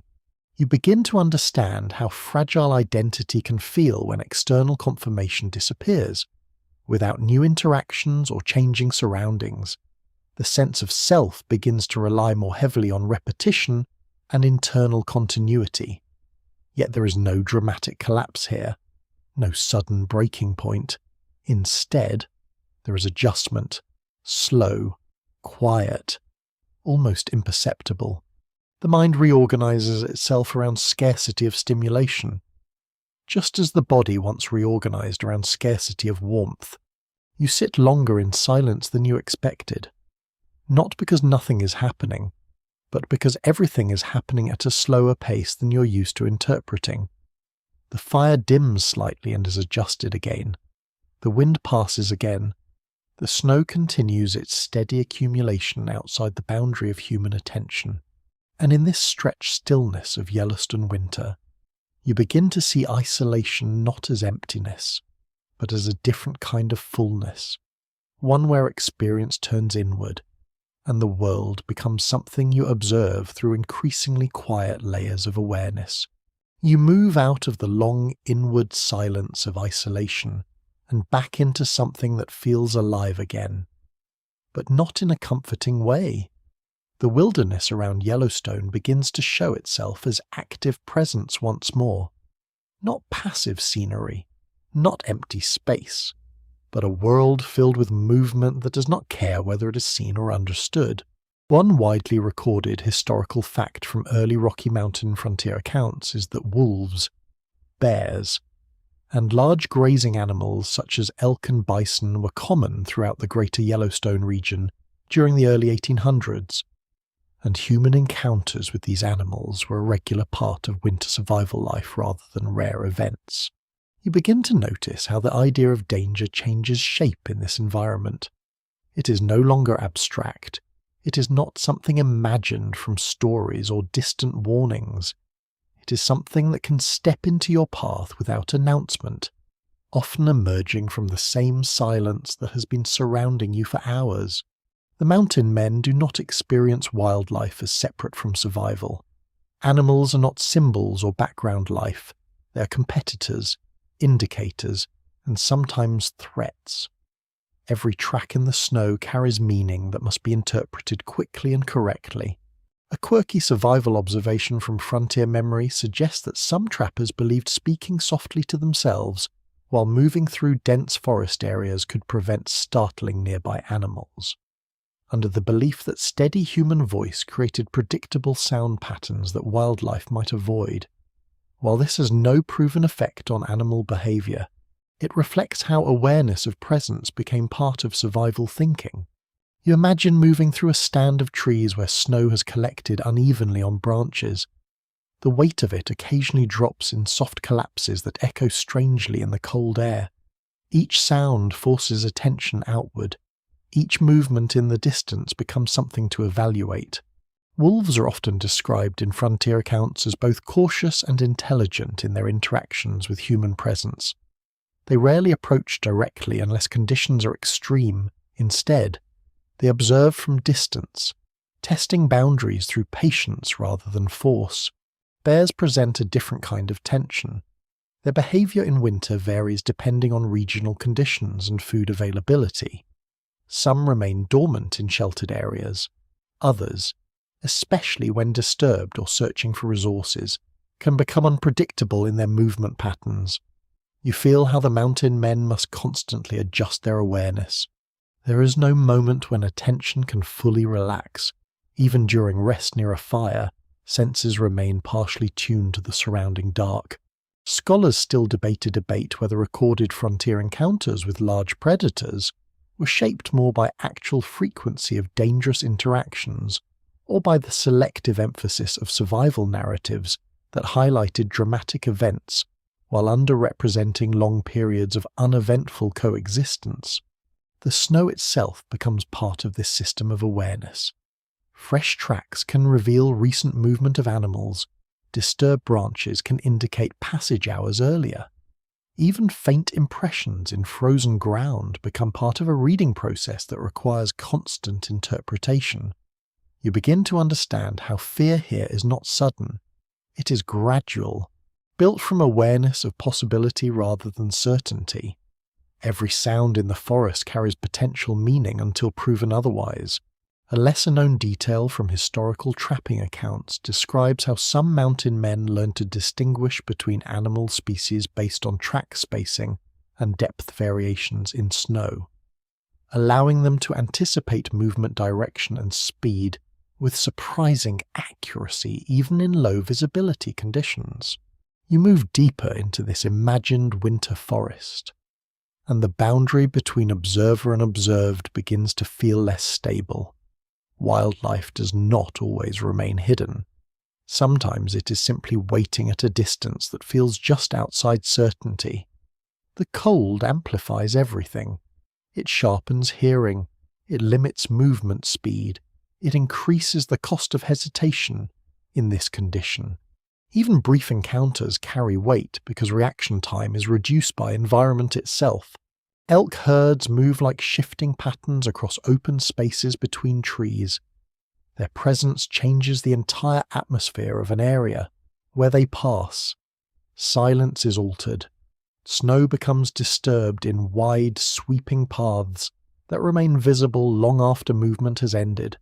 Another historical observation suggests that mountain men often chose to avoid direct confrontation with large groups of grazing animals unless necessary, preferring to observe and move around them rather than risk energy expenditure or unpredictable reactions. You begin to sense how decision-making works in these moments. It is not about bravery or fear alone, it is about calculation under pressure. Every encounter requires quick assessment of distance, direction, behavior, and available options. Even smaller animals contribute to this constant awareness. Birds lifting suddenly from branches, small mammals disappearing into snow tunnels. Each movement is a signal that must be processed before it fully fades into distance. The forest feels less static now. It is layered with potential motion, even when nothing is visibly happening. The possibility of change is always present. Historians still argue whether mountain men developed heightened situational awareness due to repeated exposure to wilderness danger, or whether individuals with naturally stronger perceptual sensitivity were more likely to survive and therefore become overrepresented in historical records. You notice how the mind begins to categorize movement automatically. Safe distance, possible threat, neutral presence. These classifications happen quickly, often before conscious thought fully forms. A quiet frontier detail notes that some trappers would pause for extended moments when encountering unfamiliar tracks, sometimes retracing steps or circling areas to confirm direction and intent before proceeding further. This patience often reduced unnecessary risk. The idea of dominance in this environment does not exist in simple terms. Humans are not at the top of a clear hierarchy. They are participants in a shared space where survival depends on interpretation rather than control. You feel how this changes emotional tone. There is alertness, but not constant panic. There is caution, but not paralysis. The mountain men exist in a steady state of awareness that has been shaped by repeated exposure to uncertainty. Snow continues to fall lightly in the imagined space around you. It softens edges of movement, making distant shapes harder to define. This increases reliance on memory and interpretation rather than direct clarity. Another lesser-known survival detail from frontier experience describes how some individuals learn to use wind direction as an early indicator of animal approach, since scent carried differently depending on terrain and temperature layers in winter conditions. You begin to understand how deeply interconnected everything is here. Wind, snow, animal movement, human reaction. Each element influences the others in ways that are constantly shifting. Even encounters that do not result in direct conflict still leave traces. Tracks, disturbed snow, altered paths of movement. The landscape retains memory of presence even when interaction is brief. Scholars still debate whether repeated exposure to wildlife encounters in frontier environments contributed to the development of standardized tracking knowledge systems, or whether such knowledge remained largely informal and individually transmitted rather than collectively structured. You remain within this awareness as the forest slowly settles again. Movement becomes less frequent. Sounds fade back into distance. The sense of immediate tension eases, but never fully disappears. And as you continue through Yellowstone winter in imagination, you begin to see wildlife not as interruption to human survival, but as part of the same continuous system, where every presence is watching, adapting, and responding within the same frozen landscape. You leave behind the constant awareness of predators and movement in the forest, and now the landscape opens slightly in a way that feels almost deceptive. The tension does not disappear, but it changes form instead of constant vigilance in motion. You begin to encounter moments where the mountain men briefly reconnect with something resembling broader human life. Not civilization, not comfort, but contact. Trade posts scattered across vast distances like fragile anchors in an otherwise continuous wilderness. One widely documented historical fact from the early 19th century fur trade era is that trading posts and rendezvous points played a crucial role in connecting mountain men to external supply networks, allowing them to exchange furs for ammunition, tools, clothing, and occasional news from distant settlements. Even in regions as remote as the Greater Yellowstone Basin, you imagine arriving at one of these places after long weeks of isolation. The first thing you notice is not structure or activity, but contrast. After endless snowfields and silent forests, the presence of concentrated human activity feels almost overwhelming. Smoke rises in thicker columns. Voices overlap in ways that feel unfamiliar after so much silence. The mountain men do not fully leave the wilderness mindset when they enter these spaces. They carry it with them in posture, in awareness, in how they observe everything before speaking. Nothing is immediately trusted. Everything is evaluated. A quirky tidbit from frontier memory suggests that some trappers were known to test the quality of traded goods, such as knives or metal tools, by lightly tapping them against wood or stone surfaces before completing exchanges. Believing subtle differences in sound could reveal durability or hidden flaws, while not a formal method, it reflects the practical, instinct-driven evaluation common in frontier trade. Inside these trading environments, goods and information circulate together. Furs are weighed, inspected, and exchanged for supplies that will determine survival in the next winter cycle. Every transaction carries weight beyond economics. It is preparation for future isolation. You begin to notice how social interaction shifts in these moments. Conversation becomes more frequent but still economical. Words are used to confirm, negotiate, and clarify. There is little room for unnecessary speech, because efficiency remains a habit even in moments of relative abundance. Scholars still debate whether rendezvous culture among mountain men functioned primarily as economic necessity, or whether it also served a deeper psychological role, temporarily relieving the effects of prolonged isolation through periodic reconnection with larger social networks. The exchange of information is just as important as material goods. News from distant regions travels slowly but meaningfully. Changes in trade demand, reports of shifting territorial boundaries, updates about river conditions or animal migration patterns. Even rumours carry value because they influence planning. You can feel how these spaces briefly compress the distance between wilderness and wider world. Yet the compression is temporary. Everyone knows that after a short period, they will return to isolation again.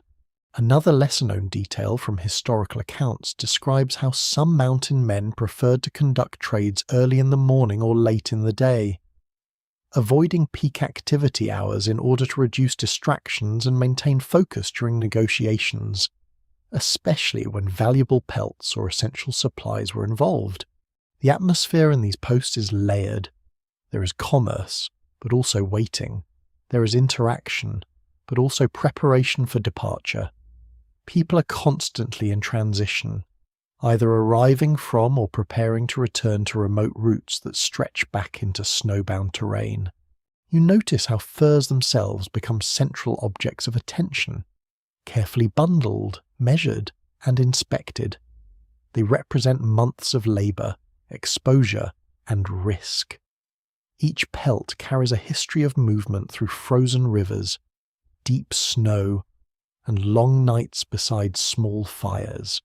A historical observation from the era notes that beaver pelts in particular were highly valued due to their suitability for felt hat production, which remained fashionable in Europe and eastern cities during this period, driving continued demand that sustained long-distance trapping expeditions.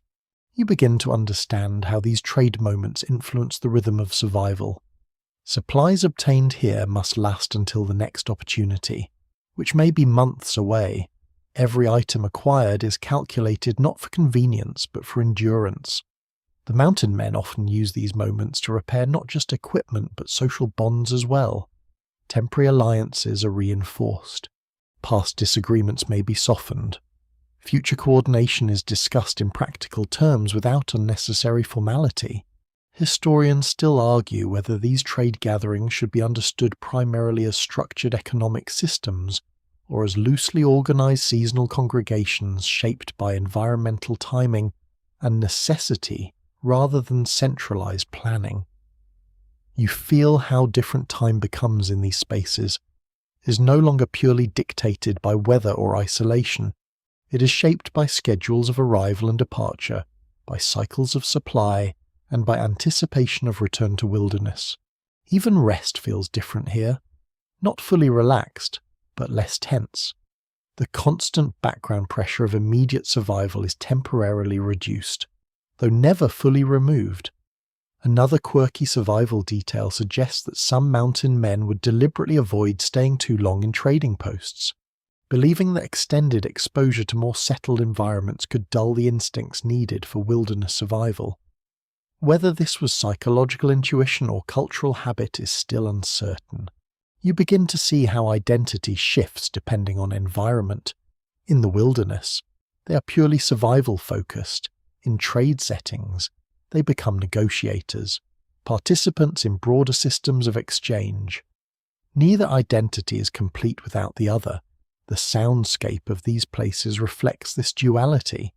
Laughter and negotiation mix with preparation sounds, horses shifting, supplies being loaded, fire crackling in larger communal spaces rather than isolated camps. Scholars still debate whether the periodic return of mountain men to trading posts contributed to the stabilization of frontier economic systems, or whether it primarily reinforced cycles of dependency that tied wilderness labor more tightly to external market demand. You remain in this transitional space a little longer in imagination, observing how movement is always imminent. No one stays permanently. Everything here is temporary convergence before dispersal back into vast distances. And as you prepare to leave this imagined trade hub behind, you begin to understand that survival in Yellowstone was never only about enduring wilderness alone. It was also about navigating these brief intersections where isolation and connection briefly overlapped, shaping everything that came after. You leave behind the crowded rhythm of trade and exchange, and the world tightens again into something quieter, sharper, and far more personal. Now it is just you, the mountain men, and the objects that make survival possible, not grand tools or distant systems, but the small, worn, carefully maintained items that decide whether a day ends in success or struggle. One widely recorded historical fact from early Rocky Mountain frontier life is that mountain men relied heavily on a limited set of essential tools such as knives, flint and steel kits, awls, traps, and basic cooking implements, all of which had to be maintained constantly because replacement was rare, and repair was the only reliable option in remote winter conditions like those found around Yellowstone. You begin to notice how these tools are not simply objects, they're extensions of skill.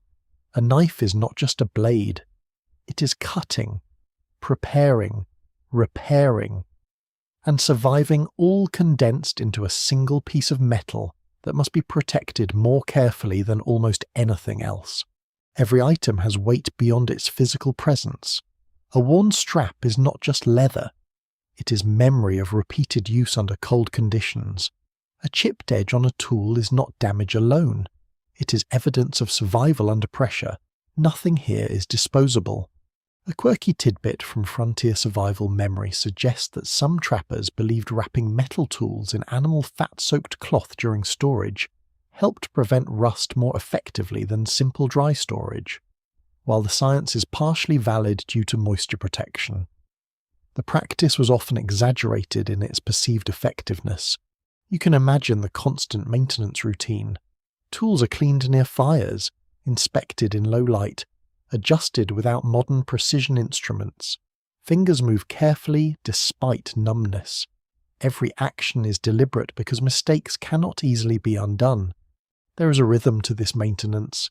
Check, clean, repair, test, store, use again. It repeats endlessly, becoming part of daily survival in the same way breathing becomes automatic. Except here it requires conscious attention every time.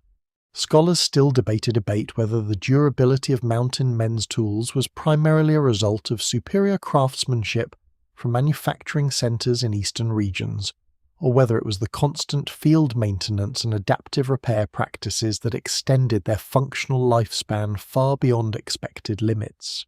You begin to understand how improvisation defines much of this existence. When something breaks, it is not discarded, it is reimagined. A broken strap becomes a binding cord. A worn blade is reshaped if possible. A damaged container is patched rather than replaced. The mountain men develop an intuitive understanding of material limits. They know how far something can bend before it fails. They learn to anticipate wear rather than react to breakage.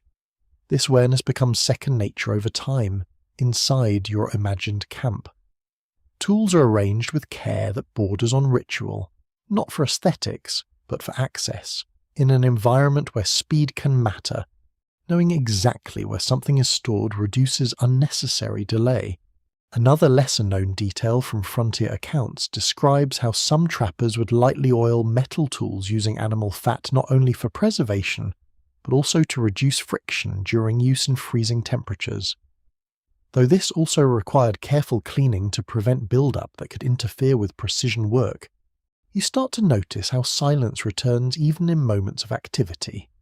Tool maintenance is often done without conversation. Each person is focused on their own set of tasks, and communication is limited to necessity. The sound of metal against stone or wood becomes familiar, not loud but distinct. It signals effort, adjustment, refinement. Even these small sounds contribute to the auditory landscape of survival. Every tool carries a kind of biography, where it has been used, how often it has been repaired, what conditions it has survived. These histories are not written down, but they are understood by those who handle them regularly. A historical observation from the era notes that blacksmithing services at trading posts were highly valued because they allowed mountain men to restore or modify essential tools, extending their usefulness far beyond what could be achieved through field repair alone. You feel how dependency on tools shapes behaviour. Travel decisions are influenced by what equipment is functional. Hunting success depends on what remains in working condition. Even rest periods include inspection and preparation for future use. Historians still argue whether the emphasis on tool durability among mountain men was a conscious survival strategy, developed through experience, or a gradual adaptation imposed by scarcity that forced greater care and attention over time. The cold environment plays a role in this constant maintenance. Metal behaves differently in freezing temperatures. Leather stiffens, wood contracts. Every material responds to Yellowstone winter in its own way, requiring adjustment from the human side. You begin to understand how survival here is not only about strength or endurance, but about attention to detail. A single neglected item can compromise an entire chain of tasks. A quieter survival detail suggests that some mountain men developed personal methods for distinguishing their tools from others in shared environments, sometimes through subtle markings or wear patterns that only they recognized, reducing confusion during group work in low visibility conditions. Even in this world of scarcity, there is craftsmanship, not decorative, but functional. A well-maintained tool represents accumulated knowledge of use, repair, and adaptation. It is a record of experience shaped by necessity. Scholars still debate whether the improvisational repair culture among mountain men contributed to broader frontier innovation practices later seen in Western expansion, or whether it remained a localized survival response without significant long-term technological influence. You remain in this space a little longer, observing how objects become central to survival identity. Not possessions in a modern sense, but responsibilities. Each one must be understood, maintained, and respected. And as you continue forward through this frozen landscape, you begin to see that in Yellowstone's winter world. Tools are not separate from survival. They are survival made visible, held together by constant attention, careful repair, and the quiet discipline of those who depend on them completely. The winter does not stay still for long here. It shifts, thickens, and suddenly reveals another face of itself that feels less like weather and more like pressure from every direction at once. You're no longer simply living in Yellowstone's cold season. You're learning what happens when the sky decides to become active. One widely documented historical fact from early Rocky Mountain frontier experience is that sudden winter storms in high elevation regions could arrive with very little warning, rapidly dropping temperatures, increasing wind intensity, and reducing visibility to near zero in a matter of hours, which forced travelers and trappers to develop immediate response habits rather than relying on long-term forecasts. You feel that unpredictability now in a more intimate way. The air changes first, almost imperceptibly. Then the wind begins to reorganize itself. It does not blow in a single direction anymore. It starts to swirl, as if the landscape itself is losing agreement with the sky above it. The mountain men adapt to this not through prediction but through recognition. They learn to read the smallest cues, a sudden quieting of birds, the way smoke from a fire begins to flatten instead of rising, the feeling of pressure shifting behind the eyes before the storm becomes visible. You imagine them moving quickly through camp, tightening lines, reinforcing shelter edges, pulling gear closer to protected spaces. Nothing is wasted in these moments. Every action becomes urgent but controlled. Like a practiced response repeated so many times it becomes instinct. Wind is not just movement here. It is force that interacts with everything it touches. It pushes snow into new formations, erases tracks within minutes, and finds weaknesses in any structure not deliberately reinforced. The entire camp becomes a negotiation with something that cannot be stopped, only redirected. A quirky survival detail from frontier accounts suggests that some trappers believed placing extra branches in a crisscross pattern around shelter edges helped confuse wind direction and reduce its force. While this does not alter wind physics, it sometimes did reduce direct exposure by breaking airflow paths, which made the belief feel justified in practice. You begin to notice how storms change perception of space. Distances shrink, familiar landmarks disappear. Even the idea of direction becomes uncertain when everything is covered in moving white. The snow itself behaves differently during storms. It no longer falls gently, it travels sideways, sometimes upward in swirling patterns that erase the difference between ground and sky. In those moments, the world feels suspended in motion without reference points. Inside shelters, everything becomes condensed. People move closer to heat sources. Conversation drops to near silence. Even breathing feels more contained, as if excess movement might allow cold to enter more easily. The mountain men develop layered responses to storms over time. First comes preparation, then containment, then waiting. Each phase has its own discipline. Preparation is fast and decisive. Containment is careful and methodical. Waiting is the hardest because it requires trust in work already completed. You feel how time behaves differently during storms. Hours lose clarity. There is only before and after movement of weather intensity. The middle becomes a blur of sound and pressure. Another lesser-known survival observation from frontier experience describes how some individuals would periodically step outside shelters during storms not to travel, but to reassess wind direction and snow accumulation patterns, using brief exposure as a way to adjust shelter positioning when necessary. Outside during such a storm would feel like entering a moving wall of texture rather than air. Every direction carries force. Visibility collapses into near immediate surroundings.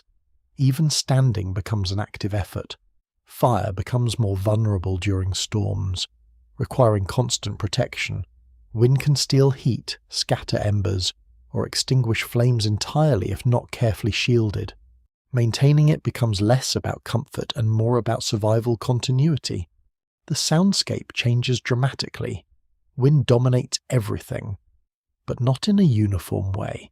It rises and falls in waves, creating intervals of relative silence that feel even more intense by contrast. You start to understand how storm survival is not only physical but cognitive. Decisions must be made quickly, but not carelessly. Overreaction can waste resources. Underreaction can create danger. Balance is everything, but balance must be maintained under pressure. Some mountain men develop routines for anchoring themselves mentally during storms, repeating small tasks, checking equipment repeatedly, adjusting position near fire at regular intervals. These actions provide structure when external structure disappears. The landscape outside becomes almost unrecognizable during peak storm activity. Trees bend under wind load. Snow builds unevenly against natural formations. Paths vanish entirely. Everything becomes temporary again, even more so than usual. A historical observation from the period notes that experienced trappers often preferred to remain stationary during severe storms rather than attempt movement. Recognizing that visibility loss and disorientation created far greater risk than temporary delay in travel plans, you feel that logic deeply here. Movement in such conditions is not just difficult, it is uncertain in a way that removes confidence from navigation entirely. Inside the shelter, small adjustments continue constantly. Snow is cleared from entrances. Structural pressure points are checked. Heat is preserved through careful fuel use. Every action is quiet but necessary. Another survival detail from frontier memory suggests that some trappers learn to listen for subtle differences in wind tone around shelter structures to identify weak points, using sound variation as an early warning system for potential structural failure during prolonged storms. Scholars still debate whether the storm survival strategies developed by mountain men were primarily reactive innovations, or whether they evolved gradually from indigenous winter practices already established in the region, long before sustained fur trade expansion. You remain in this imagined storm long enough to notice how endurance becomes the main skill, not strength, not speed. Endurance of attention, of patience, of controlled response. Eventually, storms do not feel like interruptions. They become cycles within the larger rhythm of winter life. Arrival, intensity, and gradual release. Each phase demands different kinds of awareness. When the wind finally begins to weaken, it does not stop immediately. It loosens its grip gradually, like something reluctant to leave. Snow settles unevenly, revealing shapes that were hidden but not changed. The mountain men emerge into this softened aftermath carefully, checking what remains intact and what has shifted. Damage assessment becomes the next phase of survival, just as important as preparation. You begin to see storms not as singular events, but as shaping forces that continuously rewrite the landscape and the routines of those living within it. Each one leaves behind a slightly altered version of Yellowstone, both physically and mentally. And as you move forward through this winter world, you understand that survival here is not about avoiding storms. It is about learning to exist within their rhythm, responding without panic, and continuing forward even when the world briefly forgets its own shape. The storm has passed, but Yellowstone does not return to normal. It simply changes costume. What felt like violence a short time ago now becomes stillness so deep it almost feels artificial. The mountain men understand this shift instinctively. Calm weather after a storm is never fully safe. It is only a different kind of uncertainty. One widely recorded historical fact from early frontier accounts is that winter evenings in remote mountain camps often became the primary time for storytelling. As reduced travel activity and limited daylight naturally concentrated social interaction around fires during long seasonal nights in regions like the Rocky Mountains and Yellowstone Basin, you settle into this quieter atmosphere, and the fire becomes the center of everything again. But in a different way than before. It is no longer only survival infrastructure. It becomes a focal point for voice, memory, and imagination. Around it, stories begin to form. The mountain men speak not just to pass time, but to maintain something essential in themselves. After long isolation, the act of telling stories becomes a way to keep identity from dissolving into silence. Voices matter here because they remind the mind that it is still part of something shared. A quirky tidbit from frontier oral tradition suggests that some trappers exaggerated encounters with animals or storms, not simply for entertainment, but to reinforce personal reputation and establish informal status within groups that otherwise had very few structured social hierarchies. Storytelling became a subtle form of positioning. You can almost hear the rhythm of it. Low voices, pauses shaped by fire crackle, occasional laughter that breaks quickly back into quiet. The night is not empty. It is filled with reconstructed experiences, half-remembered journeys, and events reshaped by repetition. Stories often blur the line between fact and memory. A river crossing becomes more dangerous in retelling. A hunting encounter becomes more dramatic with each repetition.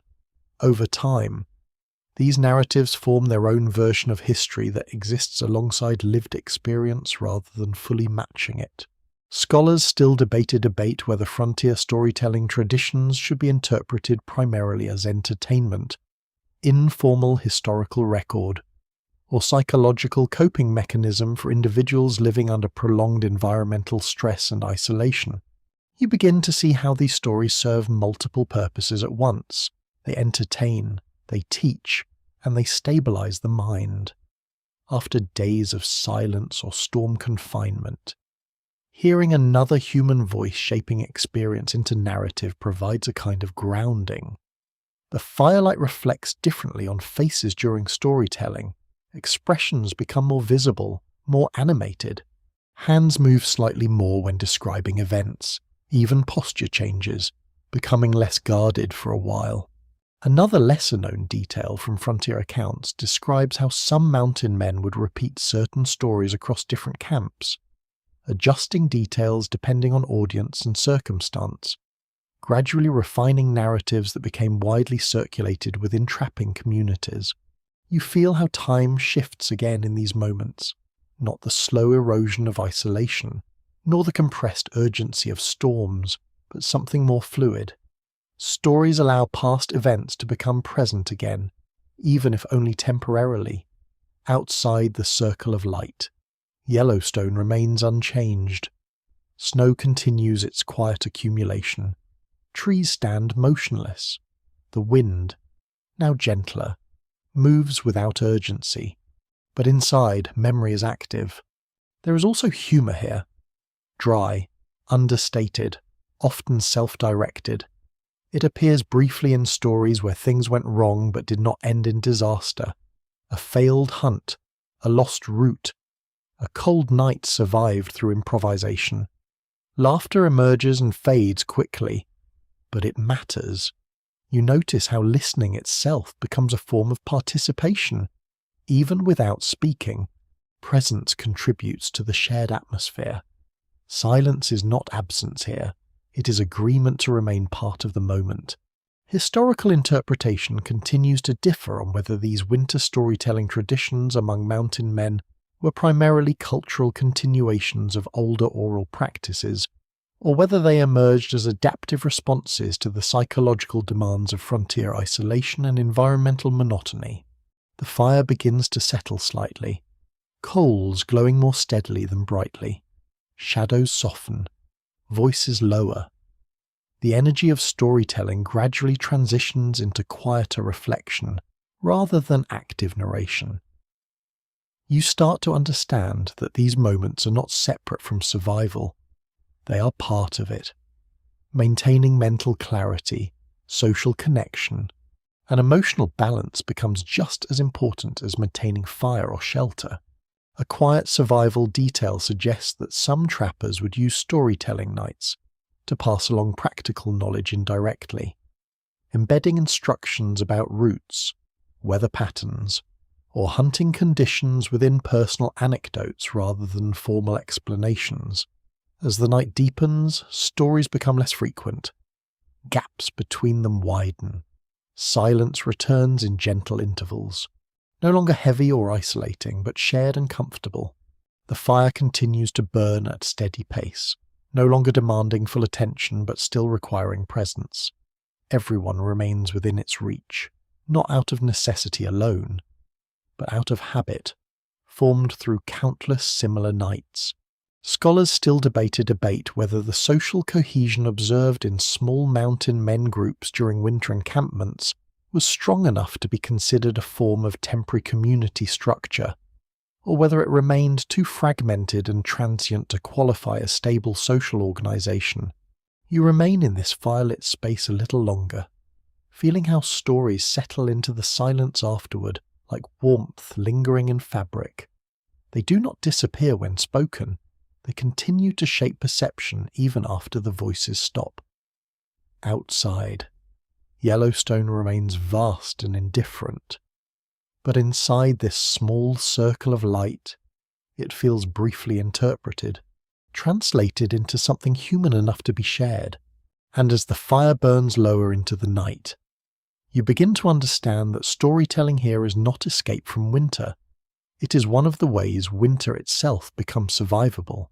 The fire from the previous night has settled into memory, and now Yellowstone feels different again, as if the land itself has shifted its pace while you were not watching closely enough.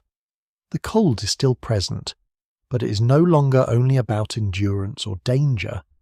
It becomes something softer at the edges, as if winter is loosening its grip just slightly, almost reluctantly. One widely recorded historical fact from early Rocky Mountain frontier history is that the transition from deep winter into early spring in high elevation regions was often gradual and unpredictable, with sudden thaw cycles followed by renewed cold snaps, creating unstable terrain conditions that significantly affected travel, trapping success, and survival planning for mountain men operating in places like Yellowstone, you begin to notice these changes in small ways first. Snow no longer feels entirely permanent underfoot. It shifts differently. It compresses more easily in some areas. Meltwater begins to form in shallow depressions during warmer parts of the day, only to refreeze later into hard, uneven surfaces. The mountain men recognize this phase of the year with caution rather than relief. Spring does not mean safety. It means instability. Ice weakens even while snow still covers everything. Rivers begin to move again beneath surfaces that still look solid from a distance. A quirky tidbit from frontier survival memory suggests that some trappers claimed they could smell the approaching thaw in the air, describing a subtle change in moisture and earth scent carried on wind shifts. While this is not a precise scientific indicator, it reflects how closely observation of environmental cues became tied to survival awareness. You imagine the camp adjusting again. Firewood is still necessary, but now it competes with melting snow that seeps into stored supplies. Dry spaces become more valuable. Shelter maintenance takes on a different urgency as structures begin to soften at their edges. Water becomes both resource and risk. Streams that were frozen and stable now begin to move unpredictably. Ice that once supported weight may no longer hold. Every familiar route must be reassessed. Scholars still debate whether mountain men treated seasonal transition periods as distinct survival phases with their own strategies, or whether they simply extended winter practices until conditions forced visible adaptation to changing terrain. You feel how attention shifts again. The mind that adapted to deep winter silence now has to reorient to movement in the environment. Sound returns in different forms: dripping water, ice cracking in slow internal adjustments, wind carrying warmer currents that feel unfamiliar after months of cold dominance. The mountain men begin to change their routines. Travel becomes slightly more frequent, but also more cautious in different ways, instead of deep, cold risk. There is now structural risk in the landscape itself. What was stable is becoming uncertain. A lesser-known detail from frontier accounts describes how some trappers used early thaw periods to inspect and relocate stored supplies that may have been buried under snow for months, carefully retrieving items before melting conditions compromised their preservation.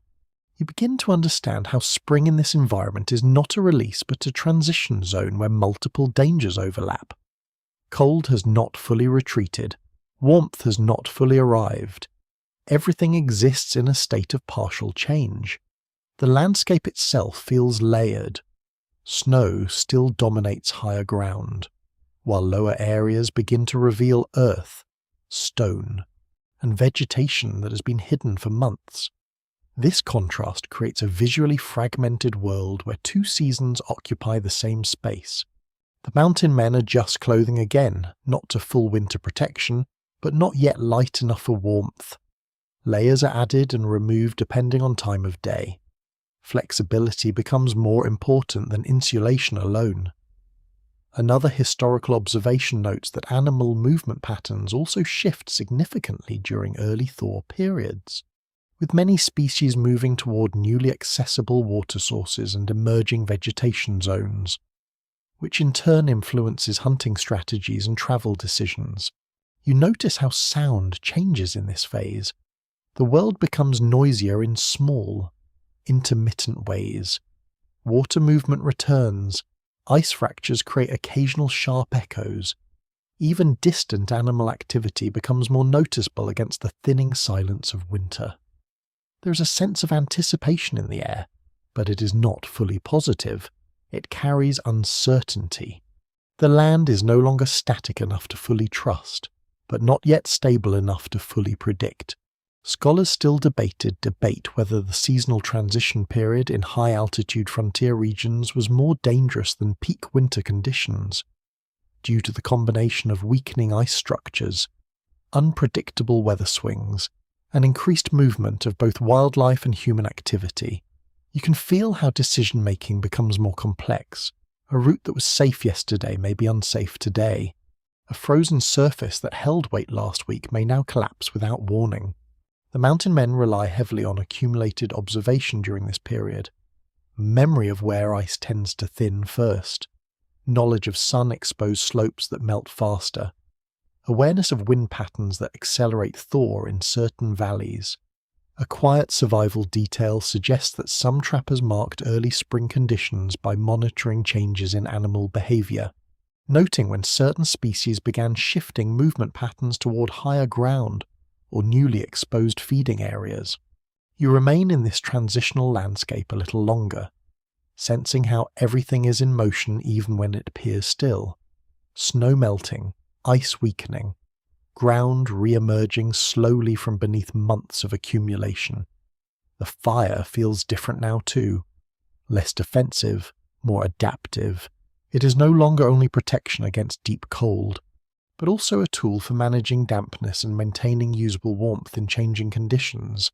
The mountain men begin preparing for movement again, not rapid travel, but gradual repositioning. Camps may shift, routes may be reconsidered. The winter pattern that defined months of life is beginning to dissolve into something less predictable.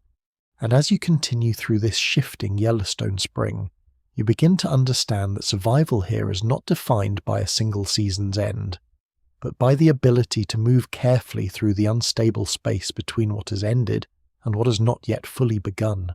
You feel it before you fully see it, this final stretch of the journey through Yellowstone's winter world. The sharpness of survival does not vanish, but it begins to loosen its grip in subtle ways. The land is still wild, still indifferent, yet something about the rhythm of life has shifted enough that endurance no longer feels like pure resistance. It feels like continuation.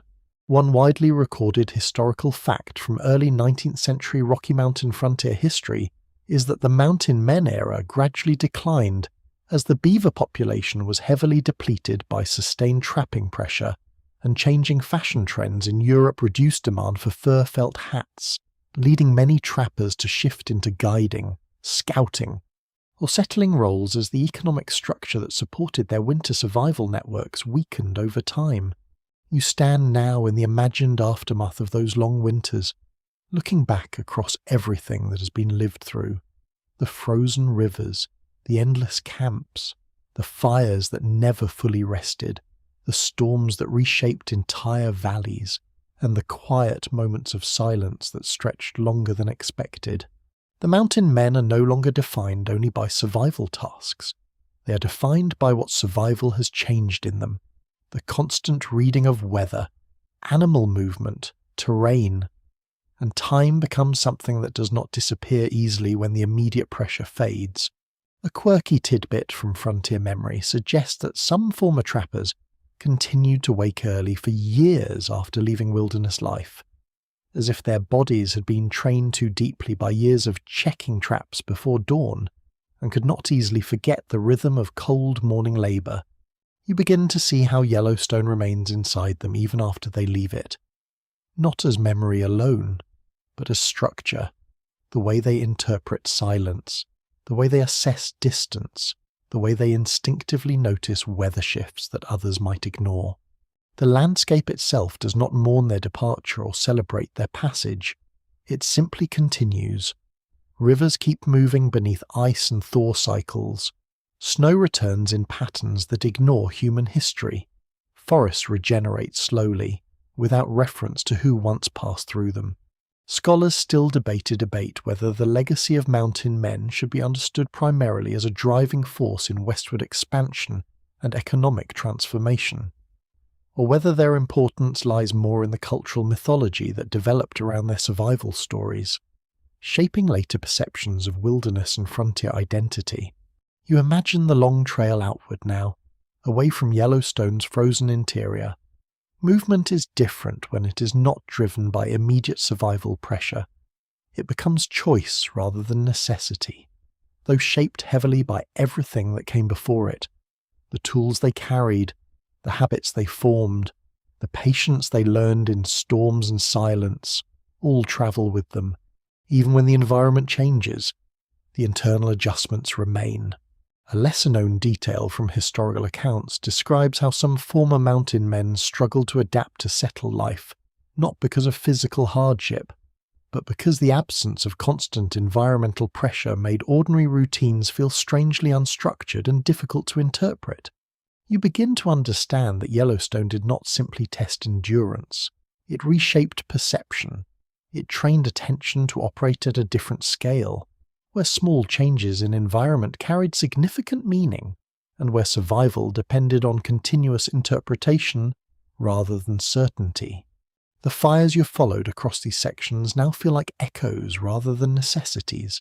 Shelter, food, clothing, tools, storms, wildlife, rivers, trade, stories, isolation, and thaw all begin to fold into a single continuous experience of adaptation.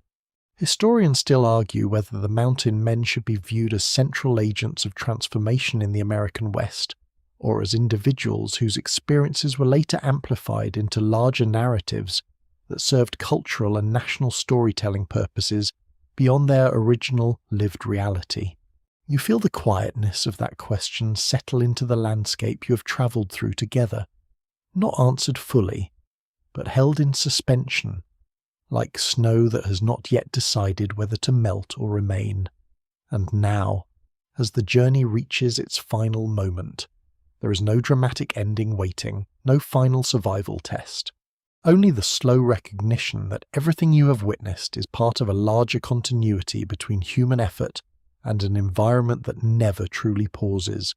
The wind moves through the imagined valleys one last time, not as threat, but as presence. The fires fade, the camps dissolve into memory, the river keeps its course, and you are left with the understanding that the mountain men of Yellowstone were not simply figures of hardship, but participants in a vast and shifting relationship with land, weather, and time itself, where survival was never a single achievement, but a long conversation with a world that never stopped speaking. Now, dim the lights, and let everything slow down. The cold recedes into distance, the snow becomes quiet thought, the fires settle into warmth that no longer needs tending, and you can rest now, carrying only the soft echo of winter moving gently through the mountains. Sweet dreams,